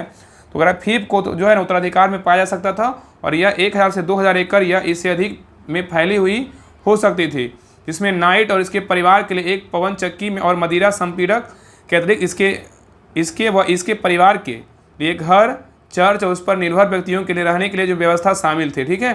चलिए आगे देखिए, आगे इसको देख लीजिएगा, इतना इंपॉर्टेंट नहीं है। चलिए आगे देखते हैं। क्वेश्चन नंबर देखिए 79 कह रहा है कि पीलीबंगा पुरातत्व स्थल किस भारतीय राज्य में स्थित है, बताइए। पीलीबंगा पुरातत्व स्थल किस भारतीय राज्य में स्थित है, बताइए। तो 79 का सही उत्तर होगा ऑप्शन नंबर डी, राजस्थान में। कहाँ है, राजस्थान में, ठीक है। तो पीलीबंगा पुरातत्व स्थल राजस्थान राज्य में स्थित है और यह सिंधु सभ्यता का एक क्या है, तो महत्वपूर्ण केंद्र माना जाता है, ठीक है। और इस स्थल पर व्यापक पुरातात्विक खुदाई हुई है जिसे महत्वपूर्ण कलाकृतियां, मिट्टी के बर्तन, उपकरण, अन्य अवशेष मिले हैं, ठीक है। चलिए आगे देखिए क्वेश्चन नंबर 80 कह रहा है कि शेख निजामुद्दीन औलिया की दरगाह कहाँ स्थित है, बताइए। शेख निजामुद्दीन औलिया की दरगाह कहाँ स्थित है, बताइए। शेख निजामुद्दीन औलिया की दरगाह कहाँ स्थित है, तो सही उत्तर क्या होगा, ऑप्शन नंबर डी, दिल्ली में। कहाँ है, दिल्ली में, ठीक है। तो कह रहा है कि शेख निजामुद्दीन औलिया 1238 से 1325 की दरगाह दिल्ली में स्थित है और ये जो है चिश्ती संप्रदाय के क्या थे, चौथे संत थे। कौन, शेख निजामुद्दीन औलिया थे, ठीक है। और सबसे प्रसिद्ध सूफी संतों में से एक थे और इन्हें हजरत निजामुद्दीन औलिया महबूब ए इलाही, ईश्वर का प्रिय नाम से भी जो है ना जाना जाता है, ठीक है। आगे कह रहा है इसके कुछ प्रसिद्ध शिष्यों में शेख नसरुद्दीन, चिराग देहलवी और अमीर खुसरो जैसे क्या थे, कवि शामिल हैं, ठीक है। और निजामुद्दीन औलिया का संबंध गयासुद्दीन तुगलक से अच्छे नहीं थे, ठीक है। तो निजामुद्दीन औलिया का संबंध गयासुद्दीन तुगलक से अच्छे नहीं थे और निजामुद्दीन औलिया की मृत्यु 3 अप्रैल 1325 को हुई थी और तुगलक वंश के मोहम्मद बिन तुगलक ने हजरत निजामुद्दीन औलिया की दरगाह का जो है निर्माण करवाया था, ठीक है। तो निजामुद्दीन औलिया की मृत्यु कब हुआ था, 3 अप्रैल 1325 को हुआ था और तुगलक वंश के मोहम्मद बिन तुगलक ने हजरत निजामुद्दीन औलिया की दरगाह का निर्माण करवाया था। चलिए क्वेश्चन नंबर देखिए 81 कह रहा है इसरो का मानव अंतरिक्ष उड़ान केंद्र किस शहर में स्थित है, बताइए। इसरो का मानव अंतरिक्ष उड़ान केंद्र किस शहर में स्थित है, बताइए। तो 81 का सही उत्तर होगा ऑप्शन नंबर डी, बेंगलुरु में है, ठीक है। तो इसरो का मानव अंतरिक्ष उड़ान केंद्र कहाँ है, बेंगलुरु में स्थित है और इस अंतरिक्ष केंद्र का उद्घाटन 30 जनवरी 2019 को इसरो के मुख्यालय परिसर में किया गया था, ठीक है। और इसरो की स्थापना 15 अगस्त 1969 को हुई थी। आगे देखिए कुछ महत्वपूर्ण संस्थान एवं क्या अंतरिक्ष स्थान है, ठीक है। तो विक्रम साराभाई अंतरिक्ष केंद्र कहाँ है, जिसको BSSC बोलेंगे, कहाँ है, तिरुवनंतपुरम केरल में है। इसरो उपग्रह केंद्र कहाँ है, तो बेंगलुरु कर्नाटक में है। अंतरिक्ष उपयोग केंद्र कहाँ है, तो अहमदाबाद गुजरात में है। नेक्स्ट है सार केंद्र कहाँ है, तो श्रीहरिकोटा आंध्र प्रदेश में है। द्रव प्रणोदक प्रणाली केंद्र कहाँ है, तिरुवनंतपुरम व बेंगलुरु में है। और इसरो टेलीमेंट्री निगरानी एवं नियंत्रण नेटवर्क कहाँ है, तो बेंगलुरु कर्नाटक में है। और नेक्स्ट है इसरो जड़त्वीय प्रणाली इकाई कहाँ है, तिरुवनंतपुरम केरल में है। और नेक्स्ट है राष्ट्रीय दूर संवेदी एजेंसी कहाँ है, देहरादून तेलंगाना में है। और भारतीय दूर संवेदन संस्थान कहाँ है, देहरादून उत्तराखंड में, ठीक है। IIRS भारतीय सुदूर संवेदन संस्थान देहरादून कहाँ है, उत्तराखंड में, ठीक है। और आगे कह रहा है इसरो की वाणिज्यिक शाखा का नाम एट्रिक्स ऑपरेशन लिमिटेड ACL और न्यू स्पेस इंडिया लिमिटेड है। ठीक है, तो कह रहा है इसरो की वाणिज्यिक शाखा का नाम एट्रिक्स कॉर्पोरेशन लिमिटेड और न्यू स्पेस इंडिया है। ठीक है, चलिए आगे देखिए क्वेश्चन 82 कह रहा है निम्नलिखित में से कौन सा मिश्रण है बताइए। कह रहा है निम्नलिखित में से कौन सा मिश्रण है बताइए। तो 82 का सही उत्तर होगा ऑप्शन नंबर बी, वायु क्या है तो मिश्रण है। ठीक है, तो कह रहा है मिश्रण के बारे में कह रहा है 2 या 2 से अधिक तत्वों या अयुगों को किसी भी अनुपात में इस प्रकार मिलाया जाए कि संघटकों का रासायनिक गुण परिवर्तित नहीं हो, इसे जो है ना मिश्रण कहते हैं। ठीक है, चलिए आगे देखिए। आगे कह रहा है मिश्रण 2 प्रकार के होते हैं, एक होता है समांगी मिश्रण होता है, एक होता है विषमांगी मिश्रण होता है। ठीक है, तो समांगी मिश्रण किसे कहेंगे, तो ऐसा मिश्रण जिसमें उसके घटक एवं एक दूसरे में इस प्रकार मिलते हुए कि पूरा मिश्रण समरूप को समांगी मिश्रण कहलाता है। ठीक है, और नेक्स्ट है समांगी मिश्रण को जो है ना समांगी मिश्रण को विलयन भी कहते हैं। क्या कहते हैं, विलयन भी कहते हैं। ठीक है, एग्जाम्पल में क्या है, जल में चीनी का विलयन और क्या है, हवा इत्यादि। ठीक है, नेक्स्ट है विषमांगी मिश्रण किसे कहते हैं, ऐसा मिश्रण जिसमें इसके घटक एक दूसरे में पूरी तरह मिले नहीं रहते हैं, अर्थात जिस मिश्रण में पदार्थों के गुण एक समान ना हो उसे विषमांगी मिश्रण कहते हैं। ठीक है, याद रखिएगा। आगे कह रहा है एग्जाम्पल में देखिए कह रहा है कि जल और तेल का मिश्रण क्या है, समांगी मिश्रण है, सॉरी विषमांगी मिश्रण है, और जल में बालू का घोल क्या है, विषमांगी मिश्रण है, नमक और चीनी का मिश्रण क्या है, विषमांगी मिश्रण है। ठीक है, नेक्स्ट है यौगिक, कह रहा है यह दो या दो से अधिक तत्वों के नियत अनुपात में रासायनिक तौर पर जो है संयोजन से बना होता है। ठीक है, तो यौगिक क्या है, तो कह रहा है यह 2 या 2 से अधिक तत्वों के नियत अनुपात में रासायनिक तौर पर संयोजन से बना होता है, जैसे क्या है, तो पानी, CO2 CH3 इत्यादि। नेक्स्ट कह रहा है कि मिश्रण तथा यौगिक में अंतर क्या है, तो मिश्रण के बारे में कह रहा है कि पहला कह रहा है पॉइंट, तत्व या यौगिक केवल मिश्रण बचाने के लिए जो है ना बनाने के लिए मिलते हैं, किंतु नए यौगिक का निर्माण नहीं करते हैं। ठीक है, तो कह रहा है कि तत्व या यौगिक केवल मिश्रण बनाने के लिए मिलते हैं किंतु नए यौगिक का निर्माण नहीं करते हैं। दूसरा कह रहा है मिश्रण का संगठन क्या है, परिवर्तनीय होता है। तीसरा कह रहा है मिश्रण उसमें उपस्थित घटकों के गुणधर्मों को क्या करता है, दर्शाता है। चौथा कह रहा है घटकों को भौतिक विधियों द्वारा सुगमता से पृथक किया जा सकता है। ठीक है, तो घटकों को भौतिक विधियों द्वारा सुगमता से जो है ना पृथक किया जा सकता है। ठीक है, और नेक्स्ट कह रहा है यौगिक के बारे में कह रहा है, तो कह रहा है यौगिक के बारे में कह रहा है तत्व, पहला कह रहा है तत्व क्रिया, पहला कह रहा है तत्व क्रिया करके नए यौगिकों का निर्माण करते हैं, और दूसरा कह रहा है नए पदार्थों का संगठन सदैव अस्थायी होता है, और तीसरा कह रहा है नए पदार्थों गुणधर्म को पूरी तरह से जो है ना भिन्न होते हैं। ठीक है, और चौथा कह रहा है घटकों को केवल रासायनिक या वैद्युत रासायनिक प्रतिक्रिया द्वारा जो है ना ही पृथक किया जा सकता है। ठीक है, ये रहा यौगिक का। ठीक है, चलिए आगे देखिए क्वेश्चन नंबर 83 कह रहा है निम्नलिखित में से कौन सा धातुओं की अभिक्रियाशील के घटते क्रम का सही निरूपण है बताइए। कह रहा है निम्नलिखित में से कौन सा धातुओं की अभिक्रियाशीलता के घटते क्रम का सही निरूपण है बताइए। तो 83 का सही उत्तर क्या होगा, ऑप्शन नंबर 1 हो जाएगा, पोटेशियम, एल्यूमिनियम, जिंक और क्या है, तो कॉपर है। ठीक है, तो पोटेशियम, एल्यूमिनियम, जिंक, कॉपर धातुओं को अभिक्रियाशीलता के घटते क्रम का क्या है, सही निरूपण है। ठीक है, और सक्रियता श्रेणी क्या है होता है, तो कह रहा है वह सूची जिसमें धातुओं की अभिक्रियाशीलता को अवरोही क्रम में व्यवस्थित किया जाता है। ठीक है, तो सक्रियता श्रेणी के बारे में कह रहा है वह सूची जिसमें धातुओं की क्रियाशीलता को अवरोही क्रम में जो है व्यवस्थित किया जाता है। ठीक है, सक्रियता श्रेणी धातु की सापेक्ष अभिक्रियाशीलताएं। ठीक है, यहाँ पे देखिए दिया हुआ पोटेशियम, सोडियम, कैल्शियम, मैग्नीशियम और क्या है, एल्यूमिनियम। ये क्या है, सबसे अधिक अभिक्रियाशील क्या है, यहाँ पे देखिए सबसे अधिक किस में होता है, पोटेशियम में होता है, और नीचे क्या है सबसे कम किस में होता है, जिंक में होता है। ठीक है, घटती अभिक्रियाशीलता है, सबसे कम कहाँ और क्या होगा, तो लोहा में होगा। ठीक है, तो potassium, sodium, calcium, magnesium, aluminium, zinc और क्या है, तो आयरन है। तो सबसे अधिक अभिक्रियाशीलता और क्या है, घटते क्रम में नीचे आ गया है। ठीक है, तो सबसे ज़्यादा किस में होता है, पोटेशियम में होता है। ठीक है, चलिए आगे देखिए। आगे देखिए lead, hydrogen, copper, mercury, silver क्या है, गोल्ड है। तो सबसे कम अभिक्रियाशीलता किस में होगा, तो गोल्ड में होगा। किस में होगा, गोल्ड में। ठीक है, और सबसे ज़्यादा बोलेगा तो किस में हो जाएगा, सबसे ज़्यादा किस में हो जाएगा, देखिए किस में हो जाएगा, तो पोटेशियम में हो जाएगा। सबसे कम बोलेगा किस में हो जाएगा, तो गोल्ड में हो जाएगा। ठीक है, याद रखिएगा। आगे देखिए मैथ का क्वेश्चन है, इसको बना लीजिएगा। आगे देखिए डायरेक्ट, ये भी देखिए मैथ का क्वेश्चन है, तो आगे देखते हैं डायरेक्ट। 86 नंबर भी देखिए मैथ का क्वेश्चन है। इसका PDF जो है ना पूरा टेलीग्राम चैनल पर दिया हुआ है, राहुल स्टडी ग्रुप के नाम से टेलीग्राम चैनल है, जिसका लिंक जो है डिस्क्रिप्शन में दिया हुआ है। तो लिंक पर क्लिक करके ज्वाइन कर लीजिएगा। वहाँ पे जो है ना क्वेश्चन नंबर 1 से लेकर आपको 100 तक जो है ना PDF आपको कल ही डाल दिया गया था, आपको मिल जाएगा सारा PDF। ठीक है, तो वहाँ से जो है ना मैथ, रीडिंग और इंग्लिश का क्वेश्चन एक बार और देख लीजिएगा। ठीक है, आगे देखिए। आगे क्वेश्चन नंबर 87 कह रहा है कि टेनिस कोर्ट में 20 जून 1789 को जमा हुए तीसरे स्टेट का नेतृत्व किसने किया था बताइए। टेनिस कोर्ट में 20 जून 1789 को जमा हुए तीसरे स्टेट का नेतृत्व किसने किया था बताइए। 87 का सही उत्तर क्या होगा, ऑप्शन नंबर क्या होगा, डी, मिराबियो और ओबिसिए ने किया था। ठीक है, चलिए आगे देखिए। चलिए इसको तो करंट का क्वेश्चन था। आगे देखिए करा क्वेश्चन नंबर 88 करा हेनरी कॉर्ड के किस आविष्कार से शुद्ध और अच्छा लोहा बनाना संभव हुआ है बताइए। करा हेनरी कॉर्ड के किस आविष्कार से शुद्ध और अच्छा लोहा बनाना संभव हुआ है बताइए। तो 88 का सही उत्तर होगा ऑप्शन नंबर सी, पुडलिंग प्रक्रिया के द्वारा। ठीक है, तो कह हेनरी कॉट जो है ना ब्रिटेन के पुडलिंग प्रक्रिया से शुद्ध और अच्छा लोहा बनाना संभव हुआ है। और हेनरी कॉट ने 1784 में कच्चे गढ़ा लोहे में बदलने के लिए जो है ना पुडलिंग प्रक्रिया का आविष्कार किया था।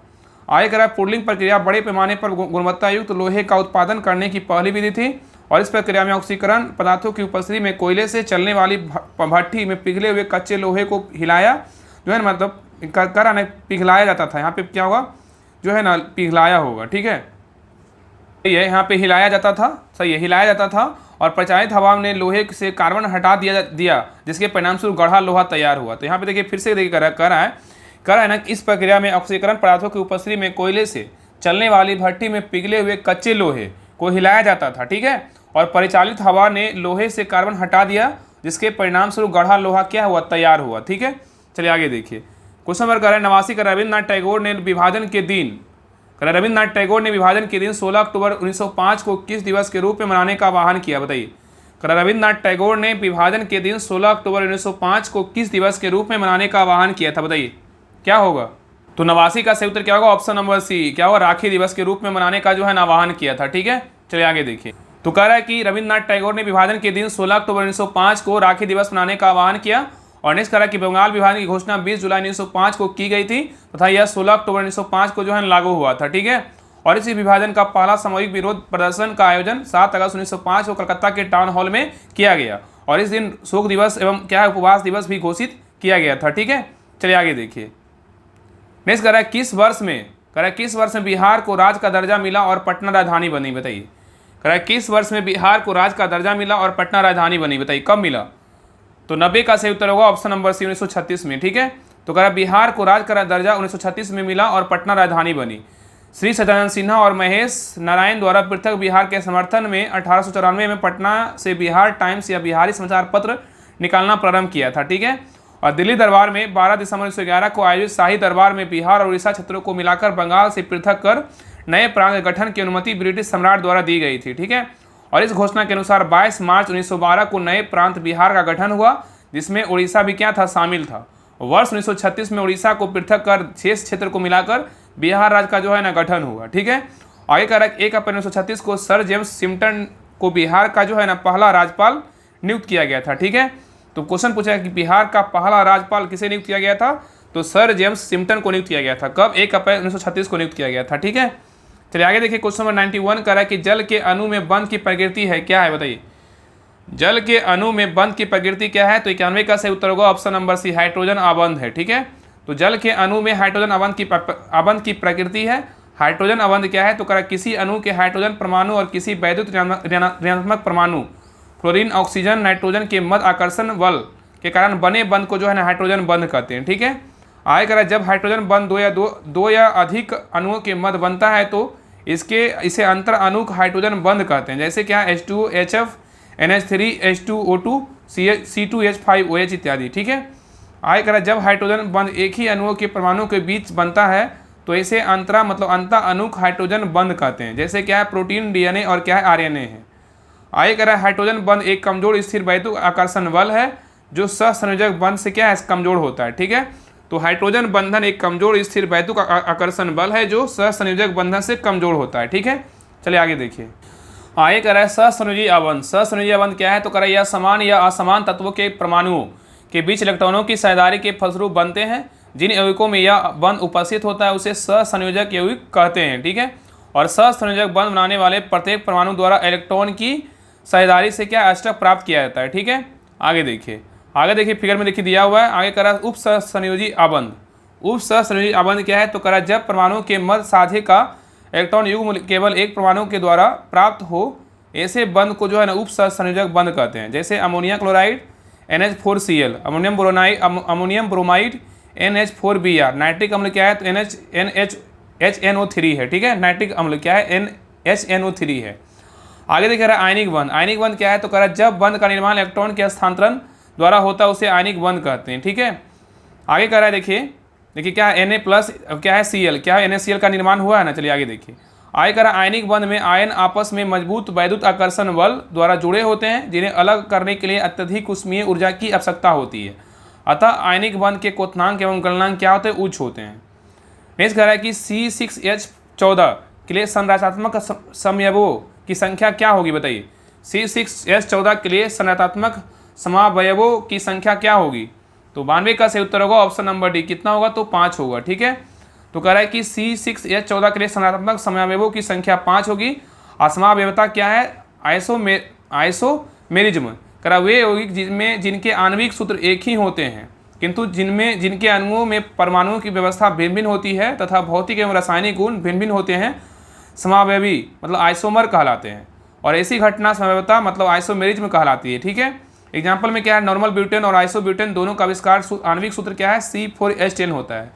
तो कह रहा है एग्जाम्पल में नॉर्मल ब्यूटेन और आइसोब्यूटेन दोनों का आणविक सूत्र क्या होता है? C4H10 होता है। ठीक है, आगे कह रहा है समवयवता का वर्गीकरण दो प्रमुख वर्गों में किया गया है।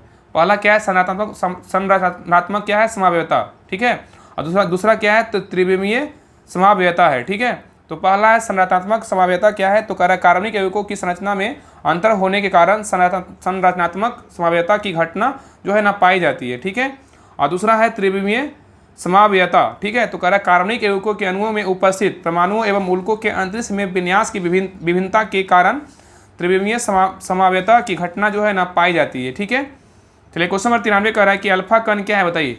अल्फा कण क्या है, बताइए अल्फा कण क्या है? तो सही उत्तर क्या होगा? ऑप्शन नंबर बी होगा, अनआयनित हीलियम परमाणु है। क्या है? तो अनआयनित हीलियम परमाणु है। ठीक है, चलिए आगे देखिए। नेक्स्ट कर एक मिनट, इसका सही उत्तर डी होगा। सॉरी इसका जो है ना क्या होगा? डी होगा। ये अल्फा कण क्या है? द्विआवेशित हीलियम आयन है। द्विआवेशित हीलियम आयन है। क्या होगा? अल्फा कण क्या है? द्विआवेशित हीलियम आयन है। ठीक है, चलिए आगे देखिए। आगे कह रहा है कि अल्फा कण जो है ना, अल्फा कण क्या है? तो द्विआवेशित हीलियम आयन है। अल्फा कण किरणों के गुण, एक किरणें विद्युत क्षेत्र तथा चुंबकीय क्षेत्र में विक्षेपित हो जाती है, जिससे पता चलता है कि अल्फा किरणें धनावेशित कणों से मिलकर बनती है। आगे कह रहा है अल्फा कणों पर इलेक्ट्रॉन के आवेश दुगुना धनावेश जो है ना होता है। ठीक है, और तीसरा कह रहा है इसका द्रव्यमान हीलियम के परमाणु के द्रव्यमान के बराबर होता है, जिसे He2 द्वारा दर्शाया जाता है, और इन कण में 2 प्रोटॉन तथा 2 न्यूट्रॉन होते हैं। चौथा कह रहा है अल्फा किरण जब किसी गैस से होकर गुजरती है तो तीव्र आयनीकरण जो है ना करती है। ठीक है, और पांचवा कह रहा है अल्फा किरणें फोटोग्राफी प्लेट पर प्रभाव कर डालती है। ठीक है, और छठा कह रहा है अल्फा किरणों के कणों का चाल प्रकाश की चाल से काफ़ी कम जो है ना 1/10 भाग होता है। और सातवां कह रहा है कि अल्फा कणों की बंधन क्षमता बहुत कम होता है। और आठवां कह रहा है धातु की पत्तियों से गुजरने पर इन कणों का प्रकीर्णन क्या होता है? प्रकीर्णन हो जाता है। ठीक है, नेक्स्ट कह रहा है गामा किरणें के गुण। गामा किरण के जो गुण है क्या क्या है? ठीक है, तो ये पहला कह रहा है गामा किरणें विद्युत चुम्बकीय तरंगे होती है। गामा किरणें जो है ना विद्युत चुम्बकीय तरंगे होती है। और दूसरा क्या है? ये किरणें प्रकाश की चाल से गमन करती है। कौन? गामा किरणें। और तीसरा क्या है? वेदन क्षमता बहुत अधिक होती है और ये बिना अवशोषित हुए लोहे की जो है ना 30 सेंटीमीटर मोटी चादर के पार निकल सकती है। और चौथा क्या है? गामा किरणें की उत्पत्ति एक नाभिकीय गुण है। और पांचवा, एक किरणें धातु पृष्ठ पर आपतित होकर फोटो इलेक्ट्रॉन उत्सर्जित करती है। ठीक है, नेक्स्ट है बीटा किरण के गुण क्या क्या है? तो पहला, एक किरणें प्राय ऋण आवेशित कणों से मिलकर बनती है। ठीक है, और दूसरा क्या है? एक किरणें फोटोग्राफी प्लेट को सबसे अधिक प्रभावित करती है। और तीसरा क्या है? बीटा किरणें तीव्र चाल से गतिशील इलेक्ट्रॉन और कमी पोलिस्ट्रॉनों के प्रवाह है। ठीक है, और चौथा क्या है? बीटा किरणें चुंबकीय तथा विद्युत क्षेत्र के में विक्षेपित हो जाती है। ठीक है, तो बीटा किरणें चुंबकीय तथा विद्युत क्षेत्र में क्या होती है? विक्षेपित हो जाती है। चलिए क्वेश्चन नंबर आइए 94 पे करा हुआ फील्ड की तालिका टेबल में रिकॉर्ड्स को विशिष्ट रूप से पहचानती है, उसे कहा जाता है, क्या कहते हैं बताइए। तो 94 का सही उत्तर क्या होगा? ऑप्शन नंबर 1 प्राइमरी कहते हैं। क्या कहते हैं? प्राइमरी कहते हैं। ठीक है, तो प्राइमरी की फील्ड की तालिका टेबल में रिकॉर्ड्स को विशिष्ट रूप से जो है ना पहचानती है। ठीक है, क्वेश्चन नंबर 95 पर कह रहा है कंप्यूटर से इनपुट प्रोसेसिंग व आउटपुट डिवाइसों को जोड़ने वाली कार्य जो है ना कौन करता है बताइए। कंप्यूटर में इनपुट प्रोसेसिंग व आउटपुट डिवाइसों को जोड़ने वाले कार्य कौन करता है बताइए, कौन करता है? तो 95 का सही उत्तर क्या होगा? ऑप्शन नंबर मदरबोर्ड होगा। क्या होगा? मदरबोर्ड होता है। ठीक है, चलिए आगे देखिए। कह रहा है कंप्यूटर में इनपुट प्रोसेसिंग व आउटपुट डिवाइसों को जोड़ने वाले कार्य क्या है? मदरबोर्ड करता है। ठीक है, क्वेश्चन नंबर 96 पर निम्नलिखित में से कौन सा एक भारत में वनों का प्रशासनिक वर्ग नहीं है बताइए। निम्नलिखित में से कौन सा एक भारत में वनों का प्रशासनिक वर्ग नहीं है बताइए, कौन नहीं है? तो 96 का सही उत्तर होगा ऑप्शन नंबर डी, अवकृत जो है ना वर्ण नहीं, अभी अवगीकृत वर्ण नहीं है। ठीक है, संरक्षित वन है, राज वन है, आरक्षित वन है। ठीक है, तो कह रहा है कि अब अवगीकृत वन भारत में वनों का प्रशासनिक वर्ग नहीं है। राष्ट्रीय वन नीति कह रहा है 1952, नेशनल फॉरेस्ट पॉलिसी 1952 के अनुसार भारतीय वनों के मुख्यतः 4 वर्गों में जो है वर्गीकृत किया गया है। पहला क्या है? संरक्षित वन, दूसरा क्या है? राष्ट्रीय वन, तीसरा क्या है? ग्राम वन या जो है राज्य वन, और चौथा क्या है? तो वृक्ष भूमि है। ठीक है, तो संरक्षित वन किसे बोलेंगे? पारिस्थितिकी तंत्र बनाए रखने हेतु क्या बोलते हैं? संरक्षित वन कहते हैं, ठीक है। और राष्ट्रीय वन किसे बोलेंगे? तो ऐसे वन जिसका उपयोग आर्थिक गतिविधियों में किया जा सके उसे क्या बोलेंगे? राष्ट्रीय वन बोलेंगे, ठीक है। और ग्रामीण क्षेत्र की जरूरतों की पूर्ति करने वाला वन को क्या बोलते हैं? तो ग्राम वन या राज वन बोलते हैं। और वृक्ष भूमि वन किसे बोलते हैं? इन वनों में जो है ना, इन्हें वनों के बाहर वृक्ष या टॉप कहा जाता है, ठीक है। चलिए क्वेश्चन नंबर 97 पे कह रहा है कि भारतीय नौसेना एवं भारतीय वायुसेना ने में अप्रैल 2024 में शामिल मिसाइल का नाम क्या है? बताइए। कह रहा है कि भारतीय नौसेना एवं भारतीय वायुसेना में अप्रैल 2024 में शामिल मिसाइलों का नाम क्या है? तो 97 का सही उत्तर होगा ऑप्शन नंबर सी, रैमपेज है। क्या है? तो रैमपेज है, ठीक है। देखिए भारतीय नौसेना एवं भारतीय वायुसेना में अप्रैल 2024 में रैमपेज मिसाइल को जो है ना शामिल किया गया है, ठीक है। और रैमपेज एक लंबी दूरी की हवा से सतह में मार करने वाली मिसाइल है, जिसे इजराइल एरोस्पेस इंडस्ट्रीज और इजराइल मिलिट्री इंडस्ट्रीज सिस्टम द्वारा विकसित किया गया है। और कॉमिकेज मानव रहित विमान है, इसे आत्मघाती ड्रोन भी कहा जाता है, जिसका निर्माण अमेरिकी द्वारा किया गया है, ठीक है। और हाल ही में अमेरिका ने यूक्रेन को इस ड्रोन को रूस के खिलाफ इस्तेमाल का हेतु दिया है, ठीक है। चलिए क्वेश्चन नंबर 98 पे कह रहा है द कॉन्स्पिरेसी टू आउट्स मी फ्रॉम द प्रेसिडेंसी नामक पुस्तक के लेखक कौन है? बताइए। कह रहा है द कॉन्स्पिरेसी टू आउट्स मी फ्रॉम द प्रेसिडेंसी नामक पुस्तक के लेखक कौन है? तो 98 का सही उत्तर होगा ऑप्शन नंबर डी। क्या है? गोटाबाया राजपक्षे हैं, ठीक है। The conspiracy to oust me from the presidency नामक पुस्तक के लेखक कौन है? गोटाबाया राजपक्षे हैं। आगे देखिए अन्य महत्वपूर्ण पुस्तक है, उसके क्या है? लेखक है। बेसिक स्ट्रक्चर एंड रिपब्लिक के लेखक कौन है? PS श्रीधरन पिल्लई हैं। एक समंदर मेरे अंदर डॉक्टर संजीव कुमार जोशी इसके लेखक हैं। Neeraj Chopra the man who made history के लेखक कौन है? नेरिस प्रीतम है, ठीक है। चलिए आगे देखिए। नेक्स्ट है artificial intelligence and natural security के लेखक कौन है? अमित सिन्हा एवं विजय शिवरम खरे हैं। मनोज वाजपेयी कुछ पाने की जीत के लेखक कौन है? पीयूष पांडे हैं, ठीक है। तो मनोज वाजपेयी कुछ पाने की जीत के लेखक कौन है? तो पीयूष पांडे हैं, ठीक है। चलिए क्वेश्चन नंबर 99 पे करा है फ्रांस के सर्वोच्च नागरिक सम्मान से वर्ष 2024 में किसे सम्मानित किया गया है? बताइए। फ्रांस के सर्वोच्च नागरिक सम्मान से वर्ष 2024 में किसे सम्मानित किया गया है? तो 99 का सही उत्तर क्या होगा? ऑप्शन नंबर शशि थरूर को जो है ना सम्मानित किया गया है, ठीक है। तो करा है कि फ्रांस के सर्वोच्च नागरिक सम्मान 2024 में शशि थरूर को सम्मानित किया गया है। प्रख्यात लेखक और राजनयिक नेता बने शशि थरूर को फ्रांस के सर्वोच्च नागरिक सम्मान civilian de la Legion Honour knight of the legion of Honour से जो है ना सम्मानित किया गया है, ठीक है। और नेक्स्ट है थरूर केरल। थरूर जो है ना केरल के तिरुवनंतपुरम से क्या है? कांग्रेस सांसद है। मतलब शशि थरूर जो है केरल के तिरुवनंतपुरम से क्या है? तो कांग्रेस सांसद है। और फ्रांस के सर्वोच्च नागरिक पुरस्कार grand cross of the legion honour 2023 से प्रधानमंत्री नरेंद्र मोदी को जो है ना सम्मानित किया गया था, ठीक है। तो याद रखिए कि फ्रांस के सर्वोच्च नागरिक पुरस्कार grand cross of the legion of honour 2023 से प्रधानमंत्री नरेंद्र मोदी को सम्मानित किया गया था। और प्रधानमंत्री नरेंद्र मोदी को भूटान के सर्वोच्च पुरस्कार ऑर्डर ऑफ ड्रूक ग्याल्पो 2024 से जो है ना सम्मानित किया जा चुका है, ठीक है। चलिए आगे देखिए। क्वेश्चन नंबर 100 का निम्नलिखित में से कौन सी मिसाइल एंटी टैंक मिसाइल है? बताइए। निम्नलिखित में से कौन सी मिसाइल एंटी टैंक मिसाइल है? बताइए। तो 100 का सही उत्तर क्या होगा? Option number D. क्या है? तो नाग है, ठीक है। तो निम्नलिखित में से कह रहा है Nag missile anti tank guided missile है। इस मिसाइल को दागो और भूल जाओ या लॉन्च के बाद लॉक हो जाओ भी कहा जाता है। इसका डिजाइन DRDO रक्षा अनुसंधान विकास संगठन द्वारा तैयार किया गया है एवं निर्माण बोलेगा तो भारत डायनेमिक्स लिमिटेड द्वारा किया गया है। और इस मिसाइल का विकास 1988 में APJ अब्दुल कलाम के नेतृत्व में शुरू हुआ था, ठीक है। और आगे कह रहा है निर्भय मिसाइल एक लंबी दूरी की सबसोनिक क्रूज मिसाइल है। इसे DRDO द्वारा विकसित किया गया है। और T-19 तीसरी पीढ़ी की रूसी मुख्य घटक युद्ध टैंक है। इसे भारत की सेना में जो है ना शामिल किया गया है। आगे कह रहा है S-400 एक उन्नत वायु रक्षा प्रणाली है। और S-400 सतह से हवा में मार करने वाली प्रणाली है। तो कह रहा है S-400 एक उन्नत वायु रक्षा प्रणाली है। जो S-400 सतह से हवा S-400 जो सतह से हवा में मार करने वाली प्रणाली है, जो बैलिस्टिक और क्रूज मिसाइलों, लड़ाकू विमानों और मानव रहित हवाई वाहनों को रोक सकती है। और इसके कई श्रेणी हैं, जिसके मानक क्षमता बोलेगा तो अलग अलग दूरी तक है। जैसे क्या S-400, S-300 और क्या S-200 है, ठीक है। तो याद रखिएगा ना कि S-400 जो है इससे कई श्रेणी है, जिसकी मानक क्षमता अलग अलग दूरी की है। जैसे S-400, S-300 और क्या S-200 है, ठीक है। तो ये रहा प्रैक्टिस सेट नंबर सेट 1 रहा। आप लोग को पूरा कंप्लीट करवा दिया गया है। बाकी आप लोग क्लास कैसा लगा आप लोग कमेंट सेक्शन में जरूर बताइएगा। और इसका फुल PDF जो है टेलीग्राम चैनल पे दिया हुआ है, तो सभी लोग टेलीग्राम चैनल ज्वाइन कर लीजिएगा। डिस्क्रिप्शन में जो है लिंक दिया हुआ राहुल स्टडी ग्रुप के नाम से, तो लिंक पर क्लिक करके सभी लोग ज्वाइन कर लीजिएगा। वहाँ पे जो है एक क्वेश्चन नंबर 1 से लेकर 100 तक आपको सारा PDF आपको मिल जाएगा, ठीक है। और इसके पहले जो फर्स्ट क्लास करवाएं, अगर सभी लोग नहीं देखे हैं तो उस क्लास को देख लीजिएगा। आपको जो है ना 1 से लेकर 40 तक क्वेश्चन सारा आपको इसका सोल्यूशन मिल जाएगा, ठीक है। तो सभी लोग जो है ना क्लास को शेयर कीजिएगा और क्लास को लाइक कीजिएगा। और जितने लोग नए देख रहे हैं सभी लोग सब्सक्राइब जरूर कर लीजिएगा। तो मिलते हैं सेट नंबर 2 के साथ नई क्लास में, ठीक है। तब तक के लिए जय हिंद, जय भारत।